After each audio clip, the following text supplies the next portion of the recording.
नमस्कार, आप सबका स्वागत है तक्षशिला एकेडमी जोधपुर के यूट्यूब चैनल पर। और आज हम बात करेंगे राजस्थान जीके के कुछ महत्वपूर्ण प्रश्नों के बारे में और इन प्रश्नों के आसपास कितने अच्छे अच्छे सवाल बने उनके बारे में भी चर्चा करेंगे।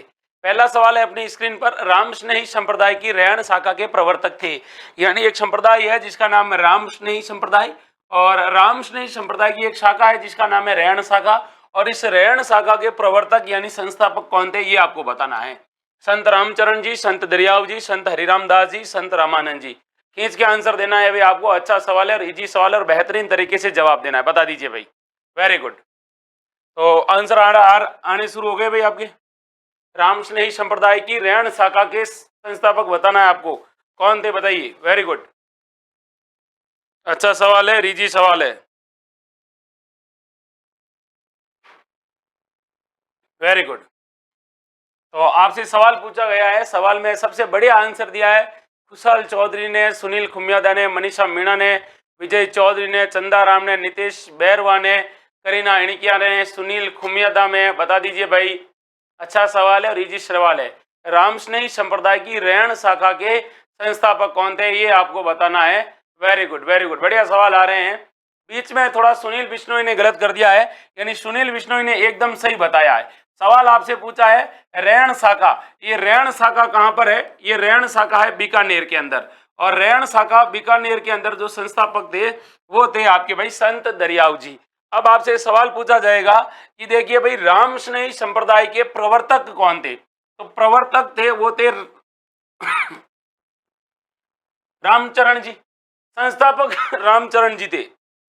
लेकिन इनकी चार पीठें हैं अलग अलग, और चार पीठों में से जो रैण शाखा है वो नागौर के, सॉरी रैण शाखा नागौर के अंदर है ना, रैण शाखा है वो नागौर के अंदर है। और इसके संस्थापक थे संत दरियाव जी, ये आपको याद रखना है। जो हरिराम दास जी थे ना, हरिराम दास जी ये थे भाई सिंहतल शाखा के। और सिंहतल शाखा कहां पर है, ये भाई बीकानेर के अंदर है। कहां पर है, बीकानेर के अंदर है। ये भी आपको क्या रखना है, याद रखना है, ठीक है। रामस्नेही संप्रदाय की कुल चार पीठें हैं, जिसमें से एक तो है भाई आपके भीलवाड़ा के अंदर। कहां पर है भाई, भीलवाड़ा के अंदर है, मुख्य मुख्य पीठ है वो। और इसके अलावा आपको याद रखना एक एक खेड़ापा के अंदर, खेड़ापा कहाँ है, जोधपुर के अंदर है। और इसके जो प्रवर्तक थे, इसके जो प्रवर्तक थे वो थे रामदास जी, रामदास जी। ये भी आपको क्या रखना है, याद रखना है। ये भी आपको क्या रखना है भाई, याद रखना है। अच्छा सवाल है, इजी सवाल है। अब देखिए रामस्नेही संप्रदाय के बारे में आपसे सवाल ये पूछा जाएगा कि संस्थापक कौन थे। तो संस्थापक या प्रवर्तक पूछे तो आप कहोगे कि संत रामचरण जी थे। और अगला सवाल आपसे पूछा जाएगा कि बताइए भाई प्रधान पीठ कहाँ है, तो आप कहोगे सर ये भीलवाड़ा के अंदर है प्रधान पीठ।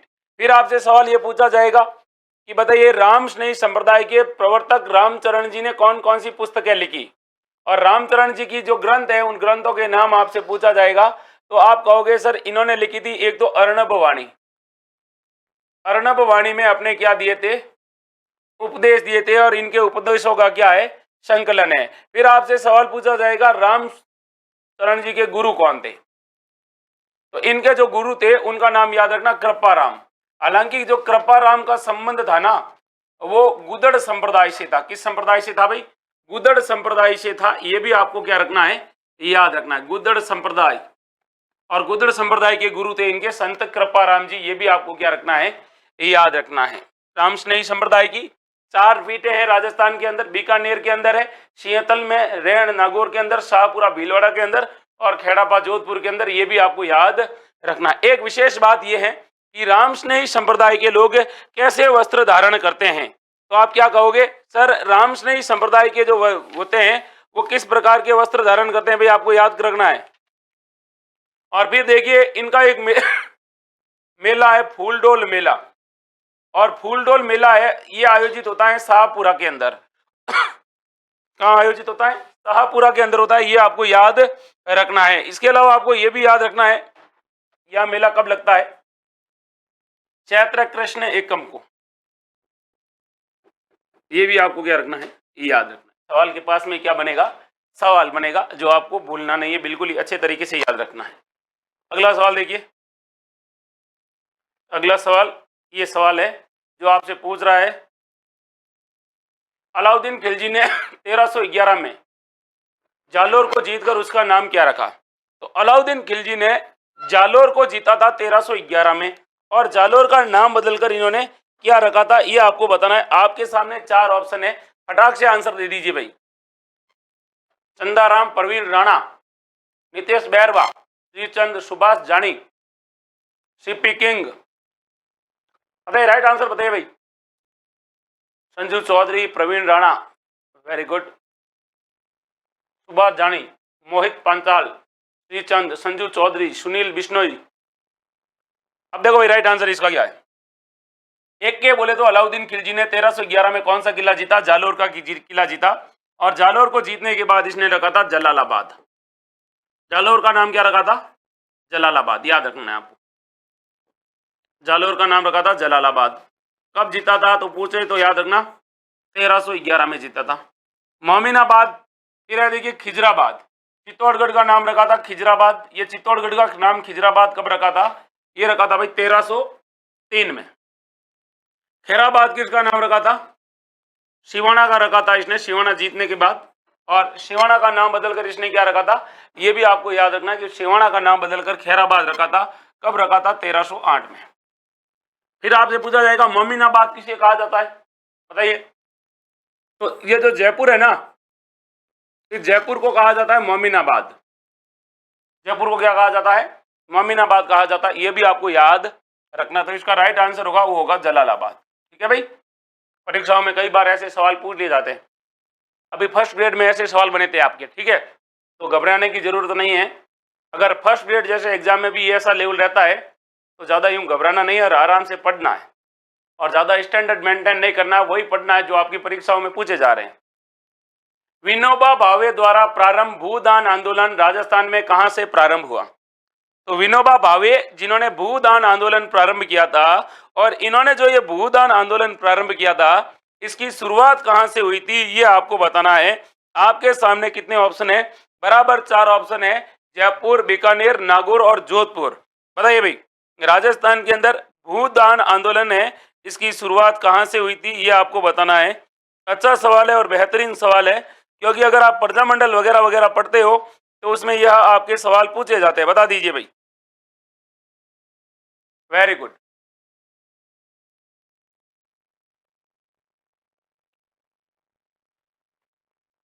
अच्छा सवाल है, इजी सवाल है, बेहतरीन सवाल है। तो देखिए, भूदान आंदोलन की शुरुआत कहां से हुई थी? जयपुर, बीकानेर, नागौर या जोधपुर?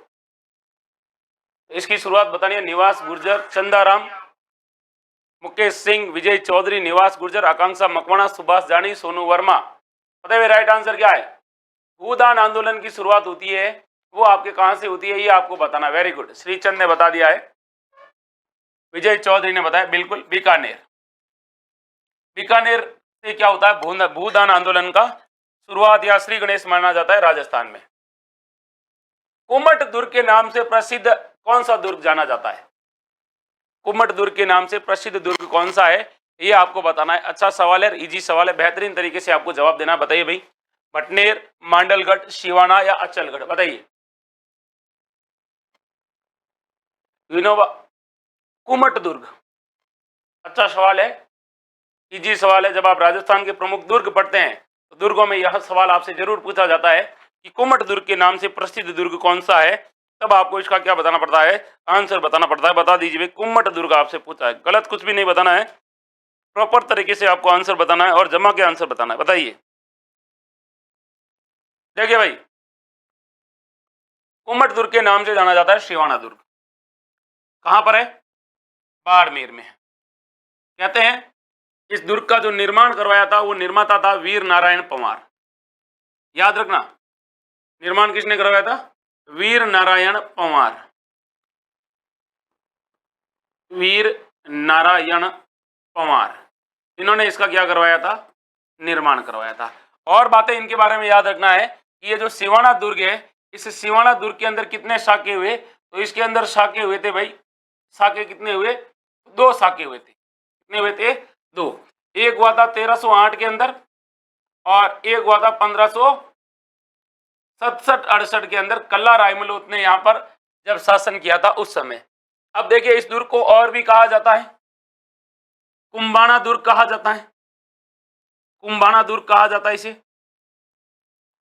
इसे और क्या कहा जाता है भाई? तो इसे कहा जाता है मारवाड़ के राठौड़ों की शरण स्थली, मारवाड़ की संकटकालीन राजधानी। मारवाड़ की क्या है भाई? संकटकालीन राजधानी। मारवाड़ के शासकों के ऊपर जब संकट आता था तो यहां पर आते थे, ठीक है। और इसके बाद आपको याद रखना है इसके बारे में और भी सवाल पूछे जाएंगे, जैसे सिवाना का जो दुर्ग है, इस दुर्ग को क्या कहा जाता है? जालोर दुर्ग की कुंजी कहा जाता है। तो ये भी आपको याद रखना है, ये जो किसको क्या कहा जाता है, तो इसे कहा जाता है भाई जालोर दुर्ग है ना, उस जालोर की दुर्ग की कुंजी कहा जाता है, जालोर दुर्ग की कुंजी। ये भी आपको याद रखना है। कहते हैं कि अगर जालोर दुर्ग जीतना है तो सिवाना को जीतना पड़ेगा, इसीलिए 1308 में कमालुद्दीन गुर्ग ने यहाँ पर क्या किया था? आक्रमण किया था। फिर आपको ये भी याद रखना है इस किले के बारे में कि देखिए भाई इस किले का जो परकोटा है, इस परकोटे का निर्माण किसने करवाया? तो सवाल पूछे सिवाना दुर्ग का परकोटा है, इसका निर्माण किसने करवाया? तो इसका निर्माण करवाने वाला शासक था मारवाड़ का शासक मालदेव। किसने करवाया था? मालदेव ने करवाया था। फिर आपसे सवाल पूछा जाएगा कि ये जो किला है, यह जो किला है, इस किले को क्या कहा जाता है भाई? इस किले को कुम्मट दुर्ग इसलिए कहा जाता है क्योंकि यहाँ पर सबसे ज्यादा कुम्मट की झाड़ियां हैं। फिर आपसे सवाल पूछा जाएगा कि ये सवाल इंपॉर्टेंट सवाल ये है कि इसके अंदर कौन सा तालाब बना हुआ है? तो तालाब का नाम याद रखना, भांडेलाव तालाब। और भांडेलाव तालाब जब अलाउद्दीन खिलजी का राजस्थान की विजय हम पढ़ते हैं तो उसमें आपको बताया जाता है कि यहाँ पर एक व्यक्ति था जिसका क्या नाम था भाई? बावला पंवार। और बावला पंवार ने इसके अंदर क्या मिला दिया था? भांडेलाव तालाब के अंदर गौमांस मिला दिया था। ये भी आपको याद होगा, अगर आपने अच्छे से क्या है पढ़ा है तो ये आपको याद होना चाहिए, गौमांस मिला दिया था। इसके अलावा आपको ये भी याद रखना कि ये मैंने यहाँ पर 1582 में होता है ना, 1582 में यहाँ पे साका होता है, 1567 में नहीं होता है। अगला सवाल देखिए, इसी में ही मैं आपको एक बात और बता देता हूं। इस दुर्ग के अंदर राजस्थान के पूर्व मुख्यमंत्री, राजस्थान के पूर्व सीएम थे जिनका नाम था जय नारायण व्यास। और जय नारायण व्यास को यहाँ पर क्या करके रखा गया था? कैद करके रखा गया था। ये भी आपको इस दुर्ग के बारे में क्या रखना है? याद रखना है। फिर आपसे सवाल पूछा जाएगा कि यहाँ पर किसका थड़ा बना हुआ है? तो आप कहोगे, ये सवाल पूछा जाता है कल्ला रायमलोत का थड़ा कहां पर है? तो कल्ला रायमलोत का थड़ा है वो है सिवाना दुर्ग में। इस दुर्ग में है, सिवाना दुर्ग में है। और इसे क्या कहा जाता है? बाड़मेर का क्या कहा जाता है? इसे कहा जाता है बाड़मेर का ताजमहल। बाड़मेर का ताजमहल कहा जाता है, कल्ला रायमलोत के थड़े को कहा जाता है। ये भी आपको इसके बारे में क्या रखना है? याद रखना है। बाकी आपको ये भी पता होना चाहिए कि ये जो यहाँ पर आक्रमण हुआ था इसका वर्णन अलाउद्दीन खिलजी की दरबारी थे जिनका क्या नाम था? अमीर खुसरो ने भी किया है। और एक पुस्तक है जिसका नाम है फरिश्ता, उसमें भी इससे रिलेटेड क्या मिलती है? जानकारी मिलती है। फिर अगला सवाल देखिए, राजस्थान का कौन सा शहर पूर्वी सिंह द्वार कहलाने का गौरव रखता है? तो राजस्थान का पूर्वी सिंह द्वार है वो किसे कहा जाता है? ये आपको बताना है। अच्छा सवाल है और इजी सवाल है, बता दीजिए। कविता मीणा, संजू चौधरी, श्रीचंद, आकांक्षा मकवाना, संदाराम, मोहित पांचाल, मनीषा मीणा, दिनेश पाटीदार, सुभाष जानी। आंसर बता दो भाई फटाक से। बहुत इजी सवाल है, अगर आपने पढ़ा होगा तो आपको याद हो जाएगा।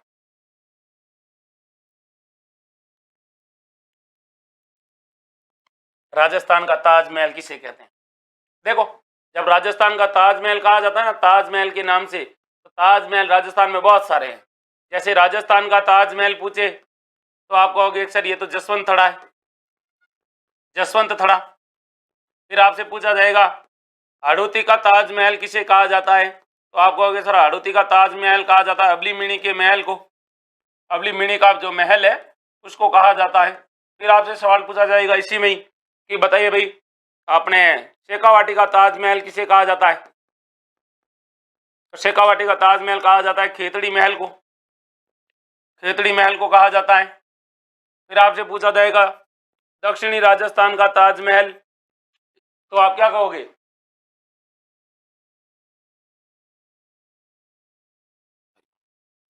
तो दक्षिणी राजस्थान का ताजमहल कहा जाता है वो किसे कहा जाता है? वो आपको याद रखना है काका जी की दरगाह को कहा जाता है। काका जी की दरगाह को। तो आप लोगों ने कमेंट में बताया सर ताजमहल कहा जाता है, तो राजस्थान में बहुत सारे ताजमहल है। अपने तो यहाँ पर बताना है पूर्वी राजस्थान का सिंह द्वार कहा जाता है अलवर को। अलवर के और भी उपनाम है, जैसे अलवर को कहा जाता है शालवा प्रदेश। अलवर को क्या कहा जाता है? शालवा प्रदेश कहा जाता है। अलवर को क्या कहा जाता है? बाघों की मांद कहा जाता है। बाघों की क्या कहा जाता है? मांद कहा जाता है। और इसे इसके अलावा इसको और क्या कहा जाता है? इसको कहा जाता है मेवात, मेवात क्षेत्र, क्योंकि हरियाणा के साथ सीमा लगती है। और इसे कहा जाता है राष्ट्रीय राजधानी में राष्ट्रीय राजधानी क्षेत्र, राष्ट्रीय राजधानी में शामिल राजस्थान का पहला जिला था अलवर। और इसके अलावा अलवर को क्या कहा जाता है? राजस्थान का स्कॉटलैंड। राजस्थान का क्या कहा जाता है? स्कॉटलैंड कहा जाता है। ये भी आपको क्या रखना है? याद रखना है। किसको कहा जाता है? तो अलवर को कहा जाता है। ये भी आपको क्या रखना है? याद रखना, क्योंकि सवाल के आसपास ही क्या मिलेंगे? सवाल मिलेंगे। फिर देखिए अगले सवाल में अगर बात हो रही है तो भरतपुर को क्या कहा जाता है? भरतपुर को कहा जाता है पूर्वी राजस्थान का प्रवेश द्वार। पूर्वी राजस्थान का प्रवेश द्वार। और डीग अलवर हो गया। धौलपुर को कहा जाता है रेड डायमंड। रेड डायमंड कहा जाता है। ये भी आपको क्या रखना है? याद रखना है भाई। अगला सवाल देखिए। अगला सवाल ये है, नगाड़े का जादूगर किसे कहा जाता है? बताइए, नगाड़े का जादूगर किसे कहा जाता है? पंडित भरत व्यास, रामकिशन, देवीलाल सामर या फिर पवन जांगिड़। और पूछा किसका जादूगर है भाई? नगाड़े का जादूगर पूछा है। बेहतरीन सवाल है और यह सवाल बहुत बार परीक्षाओं में क्या किया जा चुका है? पूछा जा चुका है। जब आप राजस्थान के प्रमुख वाद्य यंत्र पढ़ते हैं तो वाद्य यंत्रों में आता है नगाड़ा। तो नगाड़ा एक गाना भी आपने सुना होगा, जब वी मेट मूवी का, है ना? शाहिद कपूर गाता है नगाड़ा नगाड़ा नगाड़ा बजा। तो आप बताओ, नगाड़ा नगाड़ा नगाड़ा है ना, ये नगाड़ा है। इसका प्रसिद्ध कलाकार कौन सा है जिसे नगाड़ा का क्या कहा जाता है? जादूगर कहा जाता है। फटाक से क्या देना है आपको? आंसर देना है। बता दीजिए भाई। अच्छा सवाल है, इजी सवाल है, बताइए। नगाड़ा,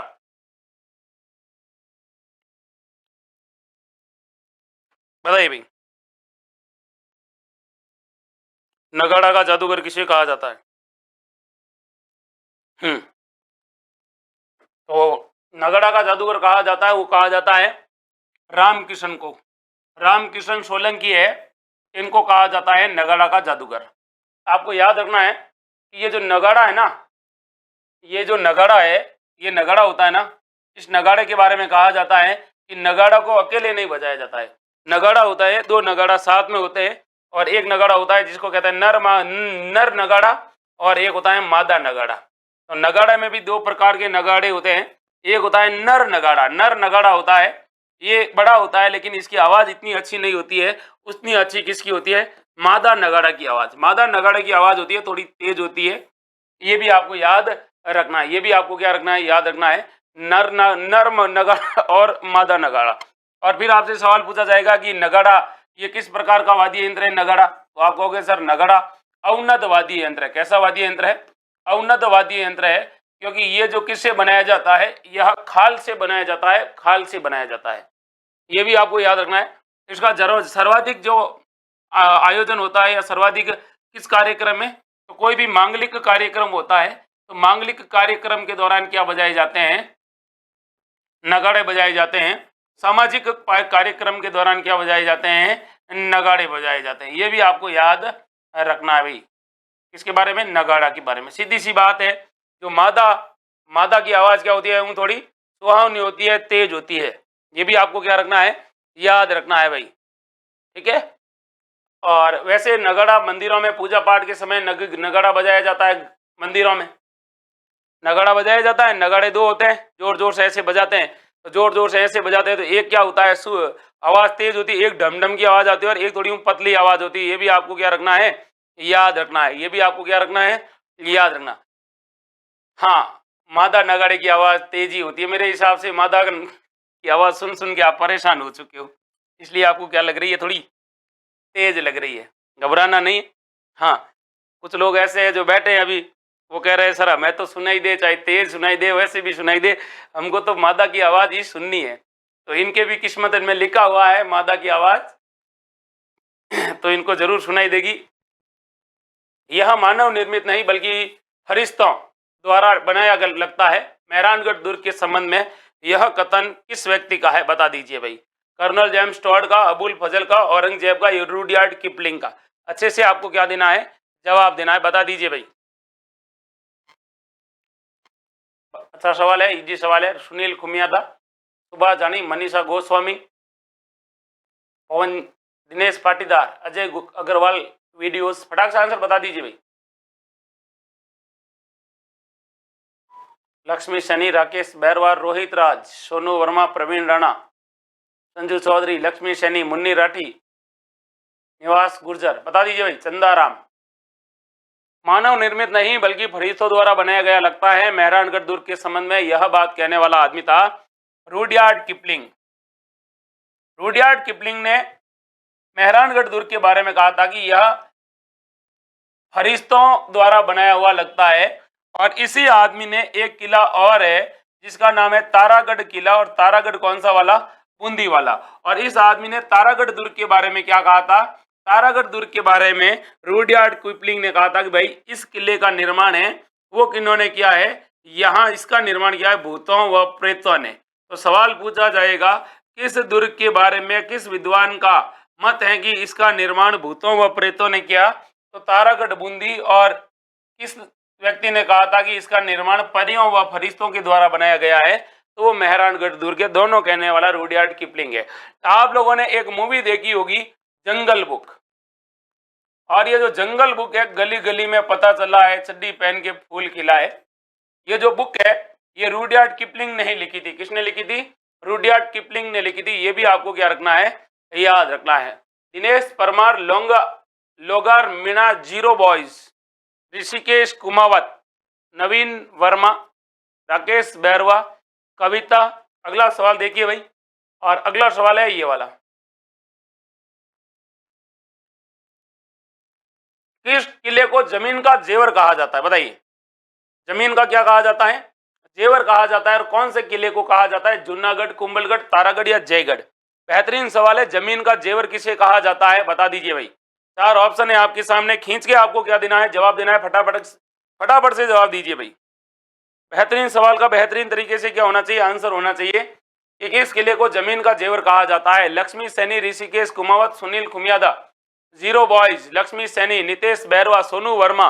फटाक से आंसर दे दीजिए भाई। किस किले को जमीन का क्या कहा जाता है, जेवर कहा जाता है। जेवर का मतलब क्या होता है भाई, जेवर का मतलब क्या होता है भाई, जेवर का मतलब क्या होता है, जेवर का मतलब होता है भाई, बताइए फटाक से। आभूषण। अच्छा सवाल है, इजी सवाल है। किस किले को कहा जाता है, बताइए। Very good, very good. अच्छा सवाल, बेहतरीन सवाल। बताइए बताइए बताइए बताइए। गलत कुछ भी नहीं करना है, आप सही दिशा में जा रहे हो, लेकिन आपको गलत नहीं बताना है। बताइए। Very good, very good. तो देखिए एक किला है जिसका नाम है जूनागढ़ किला, बीकानेर के अंदर है। स्थल दुर्ग है, स्थल दुर्ग है। निर्माण करवाते थे, निर्माता थे राय सिंह। निर्माता कौन थे, राय सिंह थे। और किसकी देख रेख में बनाया था ये, किसकी देख रेख में, तो इसको जिसकी देख रेख में बनाया गया था उसका नाम था करमचंद पवार। ये भी आपको याद रखना है क्योंकि राय सिंह ज्यादातर मुगलों के साथ, मुगल इधर उधर हमेशा अभियानों में रहते थे, इसलिए। तो जूनागढ़ दुर्ग को जमीन का क्या कहा जाता है, जेवर कहा जाता है। ये भी आपको क्या रखना है, याद रखना है भाई। अगला सवाल, और अगला सवाल है ये वाला। ये सवाल आपको कह रहा है, बताओ भाई, राजस्थान में भूमिज शैली का सबसे पुराना मंदिर है। मंदिरों की जब शैलियां पढ़ते हैं तो उस शैलियों में आता है भूमिज शैली। और भूमिज शैली में निर्मित राजस्थान का सबसे प्राचीन मंदिर कौन सा है, वो आपको बताना है। अच्छा सवाल है और इजी सवाल है, बता दीजिए भाई। भूमिज शैली में निर्मित राजस्थान का सबसे प्राचीन मंदिर, बताइए। Very good.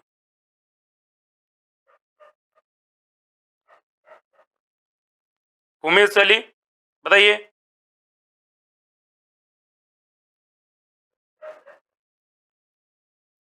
उमेद शैली में मन निर्मित मंदिर आपको बताना है। जानवी यादव, बिना जाट, AAO, राम सेन, बताइए फटाक से आंसर बताइए भाई। नितेश, लाल शंकर रोट, RJ। देखो भाई, राजस्थान में भूमि शैली का सबसे प्राचीन मंदिर है वो है सेवाड़ी का जैन मंदिर। और सेवाड़ी का जैन मंदिर कहाँ है? पाली में है। अब आपसे सवाल पूछा जाएगा ये भूमिज किसकी उपशैली है? तो ये जो भूमिज है ना, यह नागर शैली की उपशैली है। नागर शैली है, उस नागर शैली की क्या है? उपशैली है। ये आपको क्या रखना है? याद रखना है। कहाँ पर है सेवाड़ी का जैन मंदिर? पाली जिले में है। किस जिले में है? पाली जिले के अंदर है। ये आपको याद रखना है भाई, ये आपको क्या रखना है? याद रखना। इसमें क्या होता है, जो प्रदक्षिणा होती है ना, जैसे ये मंदिर है, इस मंदिर के अंदर जो प्रदक्षिणा होती है चारों ओर की, वो क्या होती है? वो आपको याद रखना है कि भाई ये जो होती है वो ऊपर इनके छत होती है। ऊपर इनके क्या होती है? छत होती है, बाकी ये खुली नहीं होती है। ये भी आपको याद रखना है। अगला सवाल है, और अगला सवाल वो आपसे पूछ रहा है, और आपसे पूछ रहा है, बताओ मेरे भाई, उत्तरी अरावली की सबसे ऊंची चोटी कौन सी है? उत्तरी अरावली की सबसे ऊंची चोटी बताना है। आपके सामने चार ऑप्शन है, तारागढ़, गुरु शिखर, रघुनाथगढ़ या जरगा। खींच के आपको आंसर देना है, क्योंकि अगर आप राजस्थान को पढ़ते हो तो राजस्थान के अंदर अरावली को 3 भागों में आपने पढ़ा है। कितने भागों में पढ़ा है? 3 भागों में काट कर पढ़ा है। तो बता दीजिए, राजस्थान के भौतिक भाग में अरावली पढ़ते हो आप? अरावली पढ़ते हो तो अरावली के अंदर आपको बताना है कि अरावली का जो सबसे उत्तरी क्षेत्र है, और उत्तरी क्षेत्र के अंदर आपको बताना है कि इसकी सबसे ऊंची चोटी कौन सी है उत्तरी अरावली की, बताइए। अच्छा सवाल है, इजी सवाल है, बताइए भाई।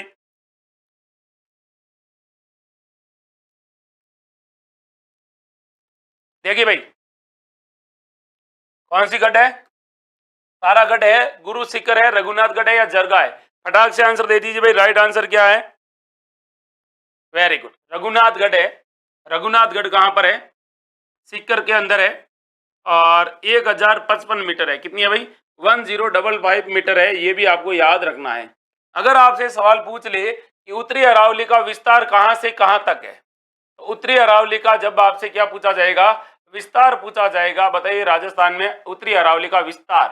तो आपको घबराना बिल्कुल ही नहीं है। उत्तरी अरावली का जैसे ही आपसे विस्तार पूछे तो आप कहोगे सर राजस्थान के अंदर जो उत्तरी अरावली है, उस उत्तरी अरावली का जो विस्तार है ना, वो कहां से कहां तक है?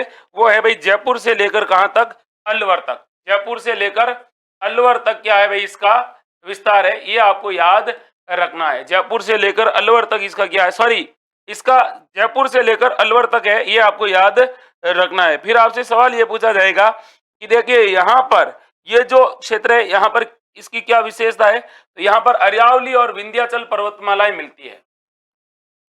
अरावली और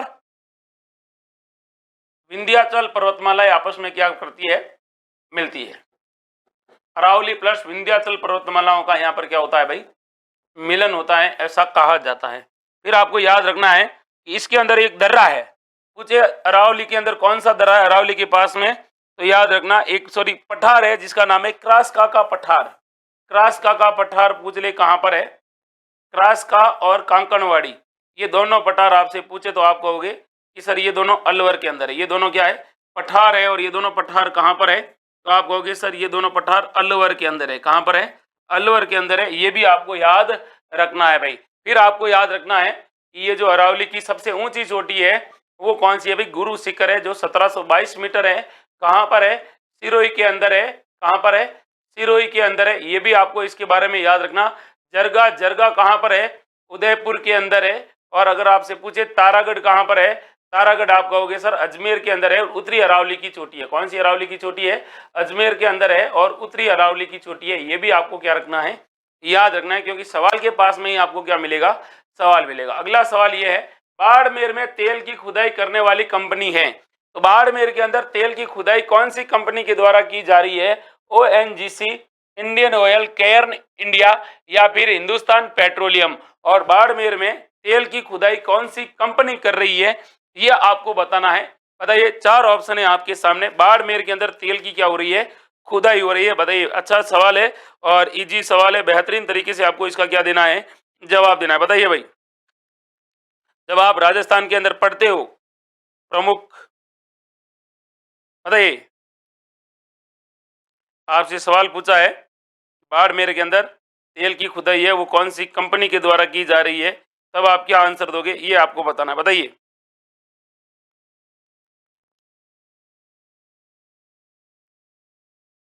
बाड़मेर में तेल की जो खुदाई करने वाली कंपनी है वो कौन सी है, वेरी गुड। देखिए भाई, अनुमानित आप लोगों के सवाल क्या हो रहे हैं, गलत हो रहे हैं। क्या हो रहे हैं भाई, गलत हो रहे हैं। आपको तैयारी की सख्त जरूरत है, क्योंकि आप कह रहे हो कि सर इसमें केयर्न एनर्जी है। ये जो केयर्न इंडिया है ना, ये क्या कर रही है, तेल की खोज कर रही है, ये केवल खोज कर रही है। और खोजने में और खोदने में फर्क है, खोजने में और खोदने में फर्क है। और खुदाई कर रही है, वो कर रही है ओएनजीसी कर रही है। कौन कर रही है, ओएनजीसी कर रही है, ये आपको याद रखना है। आपसे सवाल क्या पूछ रहा है, खुदाई कौन कर रही है, ये नहीं पूछा है खोज। केयर्न एनर्जी केवल क्या कर रही है, सरफेस के अंदर जाती है, उसके अंदर जाती है और कहती है भाई यहाँ पर तेल है, हमारा काम खत्म हो गया। और ये जो केयर्न एनर्जी है, ये खोज करने वाली कंपनी, और ये स्कॉटलैंड की है। कहाँ की है भाई, स्कॉटलैंड की है, ये भी आपको याद रखना है, यूरोपीय कंपनी है। फिर अगला सवाल देखिए, इसी के अंदर जब बाड़मेर के अंदर तेल की बात हो ही गई है, तो आपसे सवाल ये पूछा जाएगा कि ये जो पेट्रोलियम है ये किस प्रकार की चट्टानों में पाया जाता है। तो पेट्रोलियम जो भी होता है वो हमेशा ध्यान रखना अवसादी चट्टानों के अंदर पाया जाता है। किसके चट्टानों के अंदर पाया जाता है, अवसादी चट्टानें होती है परतदार, और अवसादी चट्टानों में ये क्या किया जाता है, पाया जाता है। फिर आपसे सवाल पूछा जाएगा, पेट्रोलियम को शुद्ध करने के लिए कौन सी विधि अपनाई जाती है। तो पेट्रोलियम के शुद्धिकरण की जो विधि अपनाई जाती है उसे कहा जाता है प्रभाजी आसवन विधि। प्रभाजी आसवन विधि कहा जाता है, ये भी आपको याद रखना है। ये भी आपको क्या रखना है, याद रखना। प्रभाजी आसवन विधि के द्वारा क्या किया जाता है, यह काम किया जाता है, यानी तेल का शुद्धिकरण किया जाता है। फिर आपसे सवाल पूछा जाएगा कि तेल उत्पादन में राजस्थान का देश में कौन सा स्थान है। तो तेल उत्पादन में राजस्थान का देश में स्थान है वो है पांचवा, पांचवा स्थान है। वर्तमान में अरब सागर के अंदर एक अपना बॉम्बे आई है, जो एक रिफाइनरी है जो बॉम्बे के अंदर लगी हुई है, समुद्र के अंदर, वहां से सबसे ज्यादा हो रहा है। राजस्थान का स्थान है पांचवा, ये भी आपको क्या रखना है, याद रखना है। फिर आपसे सवाल ये पूछा जाएगा इसी सवाल से रिलेटेड कि देखिए भाई, ओएनजीसी यहाँ पर क्या कर रही है, तेल की खुदाई कर रही है। और ओएनजीसी का मुख्यालय अगर आपसे पूछा जाएगा कि बताइए भाई, बाड़मेर में तेल की खुदाई करने वाली ओएनजीसी कंपनी का मुख्यालय कहाँ है, तो आप कहोगे सर इसका मुख्यालय तो जयपुर के अंदर है। हेड ऑफिस कहाँ है, हेड ऑफिस है वो है आपके, मुख्यालय है वो है जयपुर के अंदर। ये भी आपको क्या रखना है, याद रखना है। मैं अभी रिफाइनरी तक नहीं गया हूं, मैं केवल बाड़मेर के अंदर तेल के कुओं की बात कर रहा हूं। फिर आपको याद रखना है इसके अंदर के बाड़मेर के अंदर अपने तेल के अंदर कौन कौन से कुएं हैं। तो देखिए, बाड़मेर के अंदर तेल के प्रमुख कुएं हैं जिनका नाम, एक है मंगला, एक का नाम है सरस्वती। कौन सी वती, सरस्वती। एक का नाम है रागेश्वरी, रागेश्वरी। एक का नाम क्या है भाई, एक का नाम आपको याद रखना है, रागेश्वरी हो गया, सरस्वती हो गया, ऐश्वर्या। क्या है, ऐश्वर्या है, तेल का कुआं। तो ये बाड़मेर के अंदर क्या है, तेल के क्या है, प्रमुख कुएं हैं। ये भी आपको क्या रखना है, याद रखना है। क्या रखना है आपको, याद रखना है भाई, क्योंकि यहां से क्या मिले हैं, तेल की खोज हुई है। ठीक है, अगले सवाल को देखते हैं। और अगला सवाल अपनी स्क्रीन पर क्या कह रहा है वो देखिए। अगला सवाल आपसे पूछ रहा है, और वो आपसे पूछ रहा है, बताओ भाई, राजस्थान में तंबाकू का सबसे अधिक उत्पादन किस जिले में होता है। तो आप लोग किया है, फिर ऐसे करके वो निकाल के, और फिर ऐसे करके, फिर ऐसे करके, हाँ हाँ, वही तंबाकू की बात हो रही है। तो बताइए, राजस्थान में तंबाकू का सबसे ज्यादा उत्पादन है वो कहां पर होता है, ये आपको बताना है। आपके सामने कितने ऑप्शन है, 4 ऑप्शन है, और खींच के आपको क्या देना है, जवाब देना, और तरीके से आंसर देना कि मेरा सवाल क्या हो जाए, सही हो जाए। बता दीजिए भाई। अच्छा सवाल है, इजी सवाल है, अच्छे से आपको क्या देना है, आंसर देना है, बता दीजिए। Very good.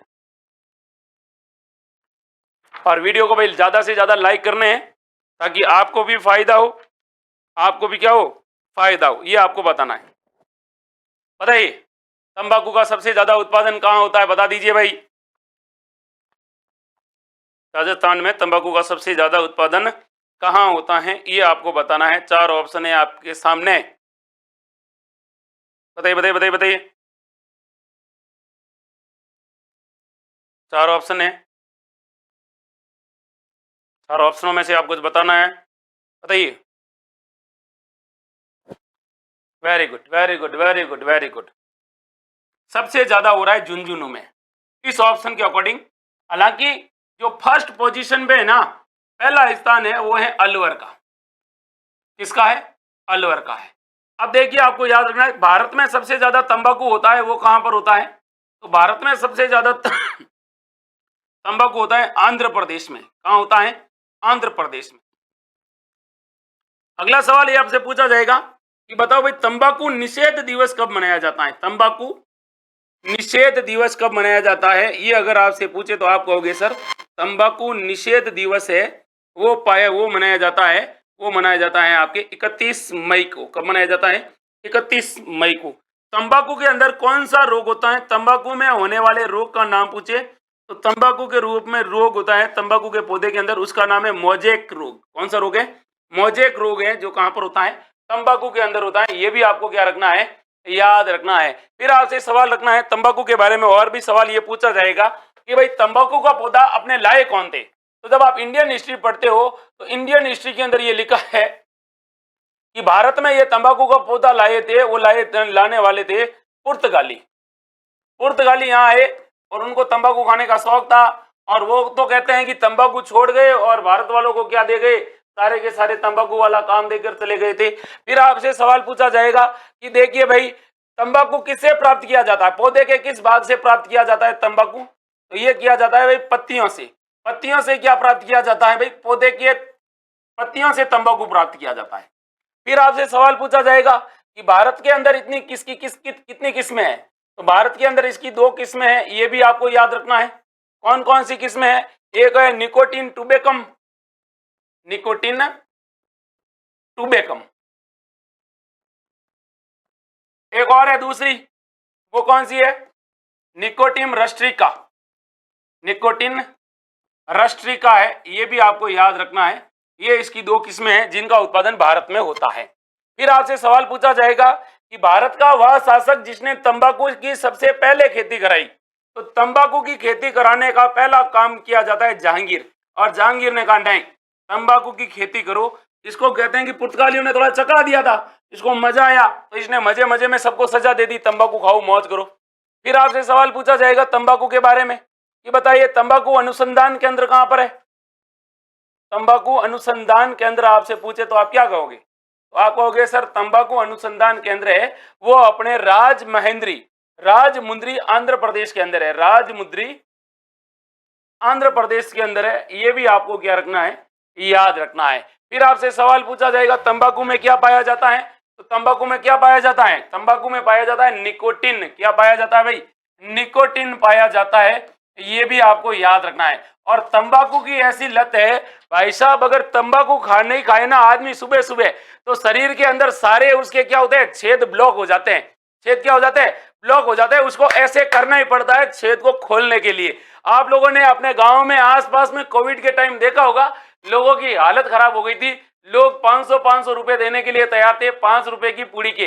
ये भी आपको याद रखना है। तो आप में से कई लोग हैं अगर इसका यूज करते हैं तो इसको पता है कि इसको झेलना आसान है, इसको छोड़ना क्या है? बहुत मुश्किल है। इसकी फाकी जरूरी होती है। फाकी क्या होती है? इसकी जरूरी होती है। ये भी आपको याद रखना है भाई। देखो अगला सवाल ये है, जाटे का प्लेटो, जाटों का प्लेटो किसे कहा जाता है? ये आपको बता दीजिए भाई।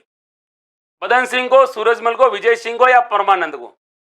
जाटों का प्लेटो किसे कहा जाता है? खींच के आपको क्या देना है? आंसर देना, बता दीजिए भाई। अच्छा सवाल है, इजी सवाल है। हाँ देखो, नस्वार, ये कह रहा है ना का, ना का क्या होती है आपको बता दूं मैं। ना का को कहते हैं नस्वार। नस्वार जो गांव की महिलाएं होती है उस पाउडर को सूंघती है, और यह ब्यावर की प्रसिद्ध है। सूंघनी नस्वार, सूंघनी नस्वार कहाँ की प्रसिद्ध है? महिलाएं सूंघती है अपने गांव में। सूंघनी नस्वार कहाँ की प्रसिद्ध है? ब्यावर की है। डब्बी होती है ऐसे ऐसे लेकर, एक एक महिला होती है अपने नाक में खींचती रहती है और आराम से यूं गप्पे मारती है। तो आपको बताना है, नस्वार पूछे तो। बाकी बताओ जाटों का प्लेटो किसे कहा जाता है? ये आपको बताना है। जाटों का प्लेटो किसे कहा जाता है ये आपको बताना है। अपने टॉपिक से इधर उधर नहीं होना है। अच्छा सवाल है, बेहतरीन सवाल है। जब आप जाट राजवंश पढ़ते हो तो जाट वंश राजवंश के अंदर एक आदमी आता है जिसको जाटों का क्या कहा जाता है, प्लेटो कहा जाता है। बताइए अब जाटों का प्लेटो किसे कहा जाता है, ये आपको बताना है, बताइए। अच्छा सवाल, इजी सवाल है, बताइए भाई जाटों का प्लेटो किसे कहा जाता है? जाटों का प्लेटो किसे कहा जाता है? तो जाटों का प्लेटा कहा जाता है, वो कहा जाता है महाराजा सूरजमल को। सूरजमल को जाटों का क्या कहा जाता है, प्लेटो कहा जाता है। इसके अलावा जाटों का अफलातून कहा जाता है और इनकी एक उपाधि भी है, याद रखना, राजेंद्र। कौन सी उपाधि है? राजेंद्र इनकी क्या है, उपाधि है। ये भी आपको याद रखना है, ये भी आपको इनके बारे में याद रखना है, महाराजा सूरजमल को याद रखना है। और राजस्थान में जाट वंश का वास्तविक संस्थापक, जाट राजवंश का वास्तविक संस्थापक किसे कहा जाता है? तो महाराजा सूरजमल को कहा जाता है। ये भी आपको क्या रखना है, याद रखना है, ये भी आपको क्या रखना है, याद रखना है कि जाट वंश का वास्तविक संस्थापक किसे कहा जाता है, महाराजा सूरजमल को कहा जाता है। इसके अलावा आपको यह भी पता होना चाहिए कि इन्होंने क्या किया था, जब यहाँ पर सदाशिव राव भाऊ थे, वो आक्रमण करने के लिए आए थे मुगलों से, तब उन्होंने सदाशिव राव भाऊ की क्या की थी, मदद की थी। ये भी आपको याद रखना है। फिर अगला सवाल देखिए, चौतारा तथा कमाईचा कौन से लोकवाद्य परंपरा से जुड़े हैं? एक है चौतारा और एक है कमाईचा, और चौतारा और कमाईचा है, इनका संबंध है कौन से वाद्य यंत्र से है? सुशीर, घन, तत् या इनमें से कोई नहीं। फटाक से आपको आंसर देना है। बताइए भाई, चौतारा पूछा है आपसे और दूसरा क्या पूछा है, कमाईचा पूछा है। फटाक से आपको क्या देना है, आंसर देना है। इसका राइट आंसर क्या है, बताइए भाई। अच्छा सवाल है, इजी सवाल है, बताइए। एक तो आपसे पूछा है चौतारा, क्या पूछा है, चौतारा पूछा है, और दूसरा आपसे क्या पूछा है भाई, दूसरा आपसे क्या पूछा है, फटाक से आंसर दीजिए। देखो इन दोनों का संबंध है, वो किससे है भाई, तत्ववादी यंत्र से। किससे है भाई, तत्ववादी यंत्र। तत्व मतलब जो वाद्य यंत्र जो किससे निर्मित होते हैं, तार से निर्मित, तार से, तार के द्वारा क्या उत्पन्न होती है भाई, तार के द्वारा जिनकी क्या उत्पन्न होती है, ध्वनि उत्पन्न होती है, उनको क्या कहा जाता है भाई, उनको कहा जाता है तत्ववाद्य यंत्र। अब आपको यह भी याद रखना है, चौतारा के बारे में आपसे अगर सवाल पूछे तो देखिए चौतारा को क्या कहा जाता है, चौतारा को कहा जाता है तंदूरा। क्या कहा जाता है, तंदूरा कहा जाता है। कितने तार होते हैं, तो इसके अंदर 4 तार होते हैं। कितने तार होते हैं, 4 तार होते हैं। ये भी आपको याद रखना है। इसके अलावा आपको याद रखना है कि इसे स्थानीय भाषा में क्या कहते हैं, तो स्थानीय भाषा में इसको कहते हैं वेणो। वेणो नहीं, वेणो कहा जाता है इसको, ये भी आपको याद रखना है। इसके अलावा इसको बजाने के लिए जो अंगुलियां होती है, उन अंगुलियों में क्या पहना जाता है, तो अंगुलियों को अंदर, इसको बजाते समय अंगुलियों के अंदर तारों से ऐसे लगे नहीं, तो इसके लिए क्या पहना जाता है, मिजराब पहना जाता है। और मिजराब पहनकर इसको क्या किया जाता है, बजाया जाता है, मिजराब पहना जाता है। ये भी आपको याद रखना है। इसके अलावा आपसे सवाल पूछा जाएगा, इसका सर्वाधिक प्रयोग कब होता है, तो रामदेव जी के भजनों में। रामदेव जी के भजन गाते हैं ना, उस समय इसका सबसे ज्यादा क्या होता है भाई, प्रयोग होता है। ये भी आपको याद रखना है। अपने जोधपुर के अंदर एक गांव है केतु गांव जोधपुर, और केतु गांव जोधपुर है ना, ये इसके निर्माण के लिए प्रसिद्ध है। किसके निर्माण के लिए, चौतारा या तंदूरा निर्माण के लिए क्या है, प्रसिद्ध है। ये भी आपको याद रखना है। तो पहली बात तो अपनी किसकी हुई है भाई, चौतारा या तंदूरा की हुई है। और चौतारा या तंदूरा के बाद में एक आपका वाद्य यंत्र है कामाईचा, और कामाईचा के अंदर भी आपको याद रखना है कि भाई ये कामाईचा क्या है। तो जब भी आपसे सवाल पूछा जाएगा किससे रिलेटेड, कामाईचा से रिलेटेड, आप क्या कहोगे, सर ये जो कामाईचा है यह तत्ववाद्य यंत्र है। कैसा वाद्य यंत्र है, तत्ववाद्य यंत्र है। इसके अंदर कुल कितने तार होते हैं, 16 तार होते हैं। कितने तार होते हैं, तार कितने होते हैं, 16 तार होते हैं। इसके अलावा आपको याद रखना 3 मुख्य तार होते हैं ना, वो 3 मुख्य तार किसके बनाए जाते हैं, 3 मुख्य तार होते हैं, वो होते हैं बकरे की जो होती है ना आंत, उस बकरे की आंत से बनाए जाते हैं। बकरे की आंत, अंतड़िया, आंत से बनाए जाते हैं। और कहते हैं कि इसका जो गज होता है, इसको गज की सहायता से बजाया जाता है। और इसके गज में कुल कितने तार होते हैं, ये भी आपसे सवाल पूछ ले तो इसके गज में होते हैं 27 तार। कितने तार होते हैं, 27 तार होते हैं। और याद रखना है कि ये जो कमाइचा होता है, इस कमाइचा है यह ईरानी वाद्य यंत्र है। कैसा वाद्य यंत्र है? ईरानी वाद्य यंत्र है, यानी ईरान से इसका क्या माना जाता है? उद्गम माना जाता है। और याद रखना है आपको कि ये जो गज होता है ना, ये जो गज, इस गज के जो तार होते हैं वो तार किससे निर्मित हैं, ये याद रखना। तो इसके होते हैं, भाई घोड़ा होता है ना, उस घोड़े की पूंछ के बाल होते हैं। घोड़ा होता है, घोड़ा की जो पूंछ होती है, उस पूंछ के बाल से ये क्या होता है? निर्मित होता है। ये भी आपको इसके बारे में क्या रखना है? याद रखना है। ये भी इसके बारे में आपको क्या रखना है? याद रखना है इसके बारे में। फिर आपसे पूछा जाएगा प्रसिद्ध वाद्य को बजाने वाला कलाकार कौन है? तो शाकर खां। और शाकर खां को कमाइचा का प्रथम प्रसिद्ध वाद्य यंत्र कहा जाता है। और इनका संबंध जैसलमेर से है। किसका, कहां से है? जैसलमेर से है। ये भी आपको याद रखना। और इसको कमाइचा का जादूगर कहा जाता है। कमाइचा का क्या कहा जाता है? जादूगर कहा जाता है। ये भी आपको इसके बारे में क्या रखना है? याद रखना है। तो कमाइचा और चौतारा है, ये तीनों दोनों किस प्रकार के वाद्य यंत्र है? तत्व वाद्य यंत्र है। ये आपको याद रखना है। हाँ, अब देखिए, मैं आपके ये सेव कर रहा हूं। आपको टेलीग्राम चैनल का जो लिंक दिख रहा है, उस टेलीग्राम को आप ज्वाइन करोगे तो ये सारी आपको वहीं पर मिल जाएगी। अगला सवाल है, किस नदी को राजस्थान में मसूरदी नदी के नाम से जाना जाता है? तो राजस्थान की वह नदी जिसे किस नाम से जाना जाता है भाई? मसूरदी नदी के नाम से जाना जाता है, वो आपको बताना है। कुशाल चौधरी, विजय चौधरी, चंदाराम, एम के जाटनी, सोनू वर्मा। फटाक से आपको क्या देना है? आंसर देना है। और आपसे सवाल क्या पूछा है? राजस्थान की वह नदी जिसको मसूरदी के नाम से क्या किया जाता है भाई? जाना जाता है। अच्छा सवाल है, इजी सवाल है। अगर आपने इस मसूरदी को पढ़ा होगा तो आपको याद होना चाहिए ये मसूरदी नदी है, ये कहां पर बहती है और इसकी क्या विशेषता है, बताइए। अच्छा सवाल, इजी सवाल है, बताइए। Very good, very good. Kankani नदी। कांकने को क्या कहा जाता है? मसूरदी नदी कहा जाता है। अब इसके बारे में अगर आपसे पूछा जाएगा कांकनी या फिर मसूरदी के बारे में, तो आप कहोगे सर इसका जो उद्गम होता है ना, इसका जो उद्गम होता है वो उद्गम कहां से होता है? वो होता है कोटरी गांव से। कहां से? कोटरा गांव जैसलमेर है, कोटरा गांव जैसलमेर से इसका क्या होता है? उद्गम होता है। ये आपको पहला सवाल तो इसके बारे में ये याद रखना है। दूसरा सवाल आपको याद रखना है कि इसकी क्या विशेषता है। तो ये भाई मार्ग बार बार बदलती है। और इसके उपनाम में ध्यान रखना, उपनाम में मसूरदी को क्या कहा जाता है? कांकने कहा जाता है। फिर आपसे सवाल पूछा जाएगा कि ये होती है, अपना पानी किस में लेकर जाती है? तो बुद्ध झील के अंदर। पूछ ले, बुद्ध झील कहां पर है? जैसलमेर के अंदर ये अपना क्या लेकर आती है? पानी लेकर आती है। ये भी आपको याद रखना है। फिर आपसे सवाल याद रखनी है कि इस नदी की क्या विशेषता है? तो आंतरिक अपवाह तंत्र की सबसे छोटी नदी है। आंतरिक अपवाह तंत्र की क्या है? आंतरिक अपवाह की सबसे छोटी नदी। आंतरिक अपवाह की सबसे छोटी नदी है, याद रखना, सबसे छोटी नदी है। वो नदी कौन सी है? तो वो नदी है आपके ये वाली, जिसका नाम क्या है भाई? मसूरदी नदी है। क्या नाम है? मसूरदी नदी है। इजी सवाल है और बेहतरीन सवाल है। अगला सवाल देखिए, और अगला सवाल भी आपको अच्छा सवाल मिलेगा। और अगला सवाल आपसे पूछ रहा है कि बताओ मेरे भाई, राजस्थान के कौन से क्षेत्र में चैत्र शुक्ल पंचमी को गुलाबी गणगौर मनाई जाती है?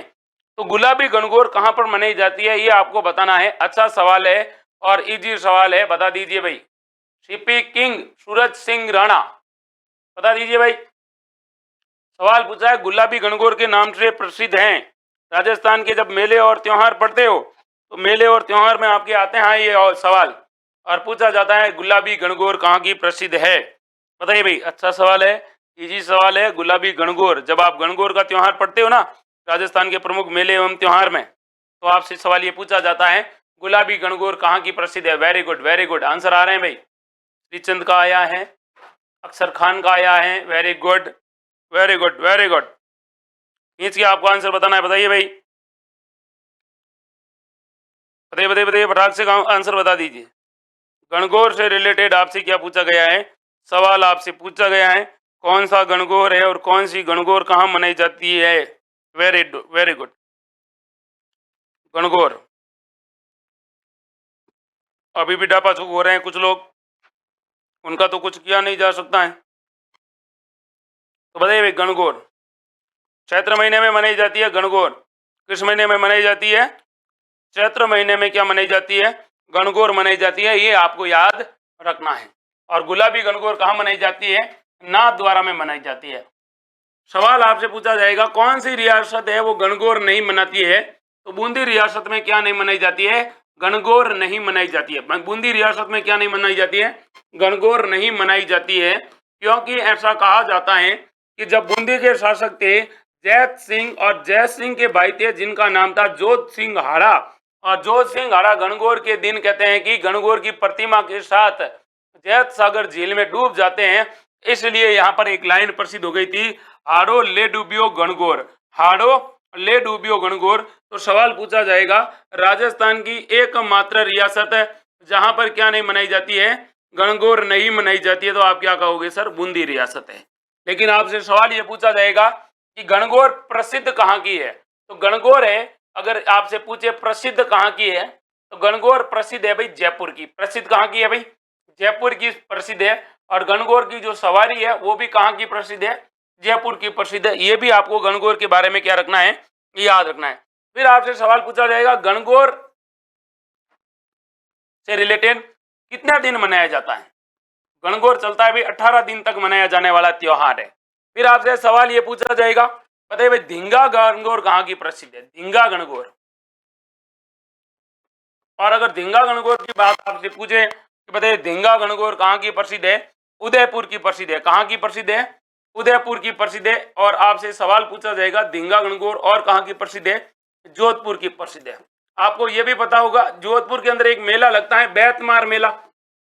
बैतमार मेला कब लगता है? गणगौर के दिन ही लगता है। गणगौर के दिन बैतमार मेला जोधपुर शहर में लगता है। ये भी आपको क्या रखना है? याद रखना है। फिर आपसे सवाल पूछा जाएगा बीना ईसर की गणगौर कहाँ मनाई जाती है? तो बीना ईसर की गणगौर है वो आपको याद रखना है, मनाई जाती है जैसलमेर में, क्योंकि जैसलमेर के अंदर ईसर जी को उठाकर लेकर गए थे बीकानेर वाले, और जैसलमेर वाले उनको वापस नहीं लेकर आए, इसीलिए बीना ईसर की गणगौर है वो आपको बतानी है कहाँ पर मनाई जाती है? जैसलमेर जिले में मनाई जाती है, याद रखना। और गणगौर की क्या विशेषता है? तो साहब ये जो गणगौर है ना, यह सर्वाधिक गीतों वाला क्या है? गणगौर सर्वाधिक गीतों वाला त्योहार है। ये भी आपको क्या रखना है? याद रखना है। आगे बढ़ते हैं और अगले सवाल को देखते हैं। और अगला सवाल है ये वाला, राजस्थान में अजमेर के विलय के समय वहां के मुख्यमंत्री कौन थे? तो अजमेर का राजस्थान में जब विलय हुआ था उस समय उस वहां के मुख्यमंत्री कौन थे, ये आपको बताना है। 4 ऑप्शन है आपके सामने, फटाक से आपको आंसर देना है। हरविलास शारदा, बालकृष्ण कौल, हरिभाऊ उपाध्याय या हीरालाल शास्त्री? बताइए।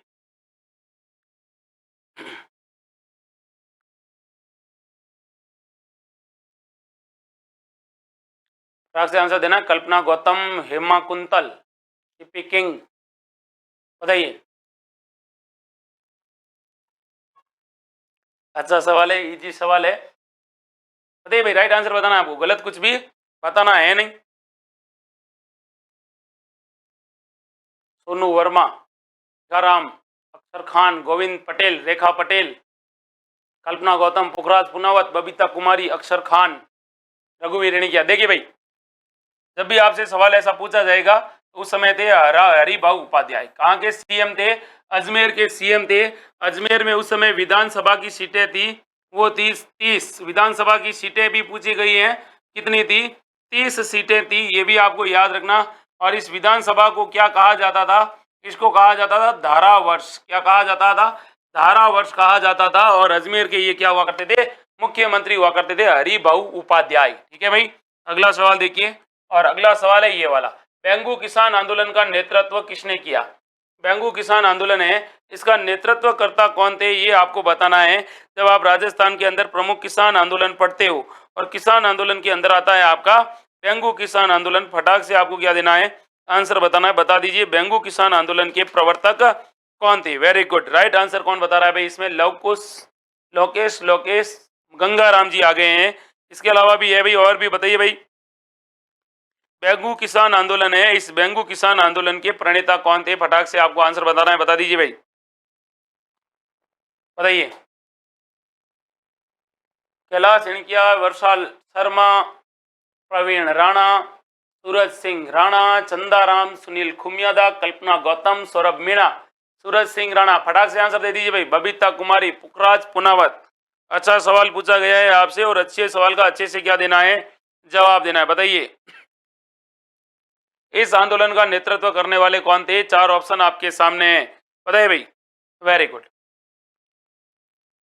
बेंगू एक ठिकाना हुआ करता था, ये बेंगू किसान आंदोलन हुआ था चित्तौड़गढ़ के अंदर, एक ठिकाना था। मेवाड़ रियासत का क्या था? ठिकाना था। और मेवाड़ रियासत का ठिकाना था। और यहां पर कहते हैं 25 प्रकार की लाग बाग लगाई गई थी। तो 25 प्रकार के लाग बाग यानी 25 प्रकार के क्या लगाए गए थे? कर लगाए थे। और इस आंदोलन का नेतृत्व किसने किया था, ये आपको बताना है कि इसका नेतृत्व करने वाले थे राम नारायण चौधरी। कौन थे भाई? राम नारायण चौधरी थे। ये आपको बताना है कि इन्होंने इसका क्या किया था? नेतृत्व किया था। इसके अलावा आपको ये भी याद रखना है कि उस समय यहाँ के ठाकुर कौन थे? बेंगू के ठाकुर आपसे पूछे तो याद रखना उस समय ये बेंगू के जो ठाकुर थे वो थे ठाकुर अनूप सिंह। और ठाकुर अनूप सिंह के समय यहाँ पर क्या हुआ था? यह आंदोलन हुआ था। ये भी याद रखना है। 1922 के अंदर इनके और प्रजामंडल के बीच में समझौता भी होता है। फिर आपसे सवाल ये पूछा जाएगा कि इसके अंदर एक समझौता हुआ था, उस समझौता किस किस के बीच में हुआ? ठाकुर अनूप सिंह और किसके बीच में हुआ था? वो कहते हैं कि राजस्थान सेवा संघ के बीच में एक समझौता हुआ था। राजस्थान सेवा संघ के बीच में एक समझौता होता है 1922 के अंदर। और किसानों की बातें मान ली जाती है, लेकिन मेवाड़ के जो महाराणा थे उन्होंने इसको क्या कर लिया था? मानने से क्या कर लिया था? इनकार कर लिया था महाराणा फतेह सिंह ने। और इन्होंने इस समझौते, किसानों और अनूप सिंह के बीच में समझौते को क्या कहा था? बोल्शेविक समझौता कहा था। तो सवाल पूछे किस किसान आंदोलन के अंदर बोल्शेविक समझौता की संज्ञा दी गई थी? तो वो आपका आंदोलन था, वो आपको बताना है भाई। वो था आपका बेंगू किसान आंदोलन। फिर आपको पता होगा 13 जुलाई 1923 को, 13 जुलाई 1923 को क्या होता है? एक आदमी होता है जिसका नाम होता है ट्रेंच। और ट्रेंच आयोग यहाँ पर आया हुआ था। और ट्रेंच आयोग ने यहाँ पर कहते हैं ट्रेंच आयोग, और ट्रेंच आयोग ने यहाँ पर क्या करवाई थी? गोलीबारी करवाई थी। और ये गोलीबारी कहाँ पर हुई थी? गोलीबारी हुई थी गोविंदपुरा गांव में। गोलीबारी कहाँ पर हुई थी? गोलीबारी हुई थी वो जिस स्थान पर, उसका नाम था भाई गोविंदपुरा। और गोविंदपुरा के अंदर इसकी क्या हुई थी? गोलीबारी हुई थी। ये भी आपको क्या रखना है? याद रखना है। और इसके अंदर आपको पता होना चाहिए करपाजी धाकड़ क्या हुए थे? शहीद हुए थे। ये भी आपको याद रखना है। तो सवाल आपसे पूछा जाएगा बेंगू किसान आंदोलन के दौरान कौन शहीद हुए थे? करपाजी धाकड़ क्या हुए थे?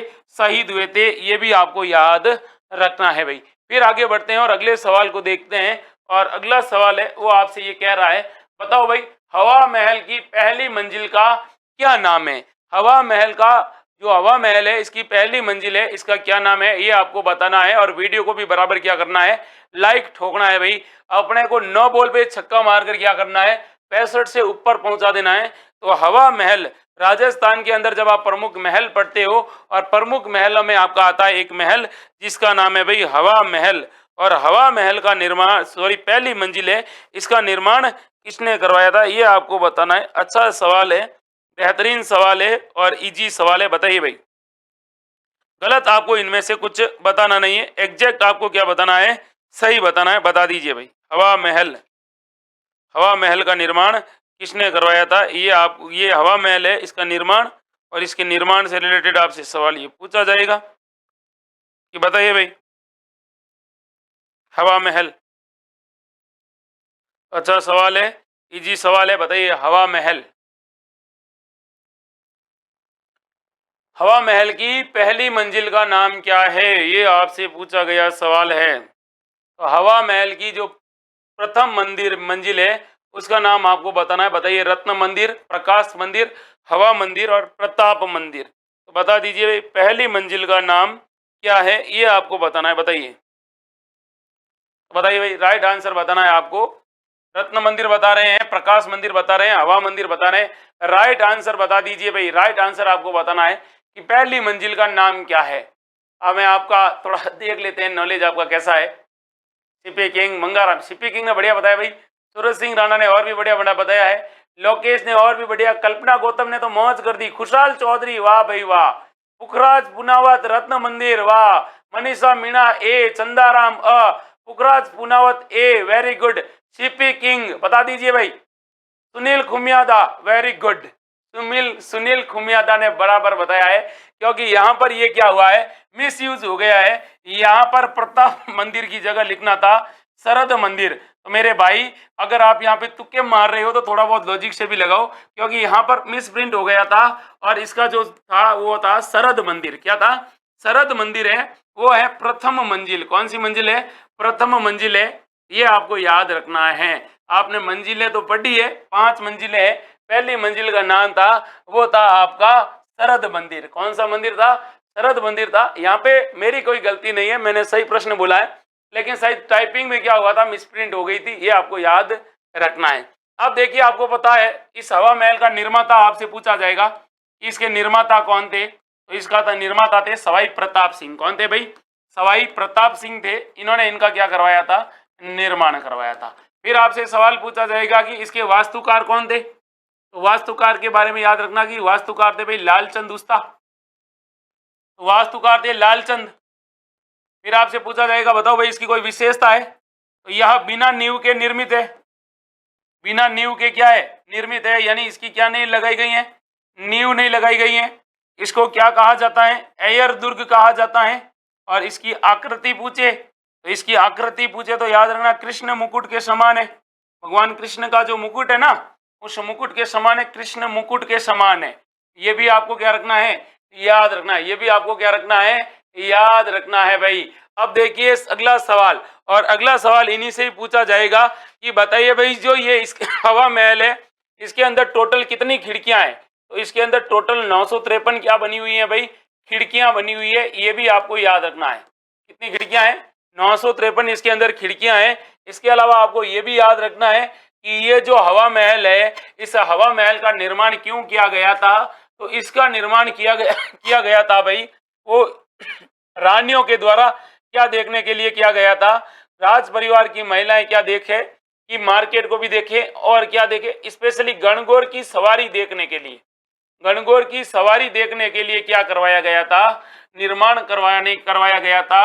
और किसका निर्माण करवाया गया था? तो हवा महल का निर्माण करवाया गया था गणगौर की सवारी देखने के लिए। क्योंकि अगर रानियां क्या कहाँ देखने के क्या देखने के लिए जाएगी? हवा महल देखने के, सॉरी, गणगौर की सवारी देखने के लिए जाएगी, तो रानियां तो देखेगी अब किसको? गणगौर को। लेकिन लोग क्या हो जाएंगे? रानियों को भूल जाएंगे और किसको देखेंगे? सॉरी, गणगौर को भूल जाएंगे और रानियों को देखेंगे। फिर आगे बात करता हूं इसके बारे में कि बताइए भाई इसके अंदर पहली मंजिल है, उसका नाम है शरद मंदिर। शरद मंदिर के बाद में जो दूसरी मंजिल है उसका नाम है भाई रत्न मंदिर। रत्न मंदिर दूसरी मंजिल है। फिर तीसरी मंजिल है, उसका नाम है विचित्र मंदिर। और फिर याद रखना जो चौथी मंजिल है उसका नाम है प्रकाश मंदिर। प्रकाश मंदिर। और प्रकाश मंदिर के बाद में कौन सा मंदिर है भाई? हवा मंदिर है। ये भी आपको याद रखना है। ये इनकी क्या है भाई? 5 मंजिलें हैं, याद रखना है आपको। सवाई प्रताप सिंह ने इसका निर्माण करवाया था। लालचंद जी इसके क्या थे? वास्तुकार थे। ये भी आपको क्या रखना है? याद रखना है भाई। कहाँ पर है ये? तो आधे जनों को तो पता ही नहीं है ये कहाँ पर है। तो भाई ये है जयपुर के अंदर। कहाँ पर है? जयपुर के अंदर है। ये भी आपको याद रखना है भाई।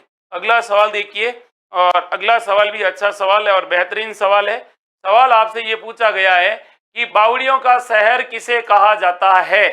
बावड़ियों का शहर किसे कहा जाता है, ये आपको बताना है। और वीडियो को भी बराबर क्या करना है? लाइक करना है। आपका जो ये थंब इंप्रेशन है ना, ये पूरे विश्व में यूनिक है, आपके जैसा किसी का नहीं है।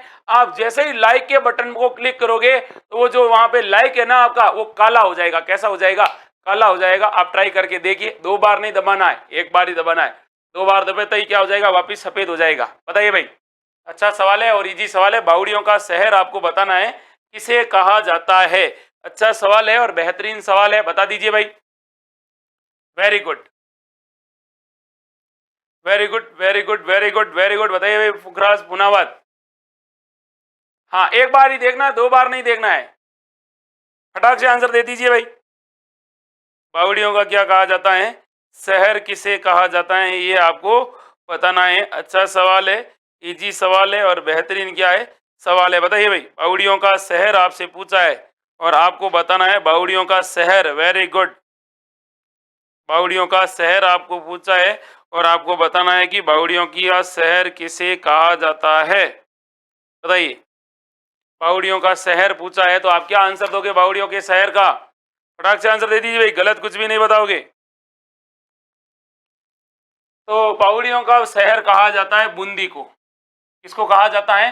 बूंदी को कहा जाता है। यहाँ पर भी आपकी क्या हुआ है, कुछ गड़बड़ हुआ है। यहाँ पर किसको कहा जाता है? बूंदी को कहा जाता है। मिसप्रिंट हुआ है भाई आज एक सवाल। बूंदी को कहा जाता है city of step well. City of क्या कहा जाता है? Step well. स्टेप वेल का मतलब होता है वह कुआं जिसके अंदर क्या लगी हुई होती है, सीढ़ियां लगी हुई होती है, उसको कहते हैं। ये भी आपको क्या रखना है, याद रखना। बूंदी में है भाई, यहाँ पे मिसप्रिंट हुआ है। फिर आगे देखिए, बावड़ियों से रिलेटेड आपसे बात पूछी जाएगी और आपसे पूछा जाएगा, बताइए भाई त्रिमुखी बावड़ी कहाँ पर है? तो आपको क्या जवाब देना होगा कि सर त्रिमुखी बावड़ी तो ये तो कोई एक राज सिंह थे मेवाड़ के शासक, और राज सिंह की एक रानी थी राम रसदे ने इसका क्या करवाया था, निर्माण करवाया था। और ये कहाँ पर है? उदयपुर के अंदर है। कहाँ पर है? उदयपुर के अंदर है। फिर आपसे सवाल ये पूछा जाएगा, बताओ भाई नौलखा बावड़ी कहाँ पर है? तो नौलखा बावड़ी का निर्माण करवाया था डूंगरपुर के एक शासक थे महारावल आस्करण। और आस्करण की क्या थी, एक रानी थी जिनका नाम था प्रेमल देवी, और प्रेमल देवी ने इसका क्या करवाया था, निर्माण करवाया था। कहाँ पर है?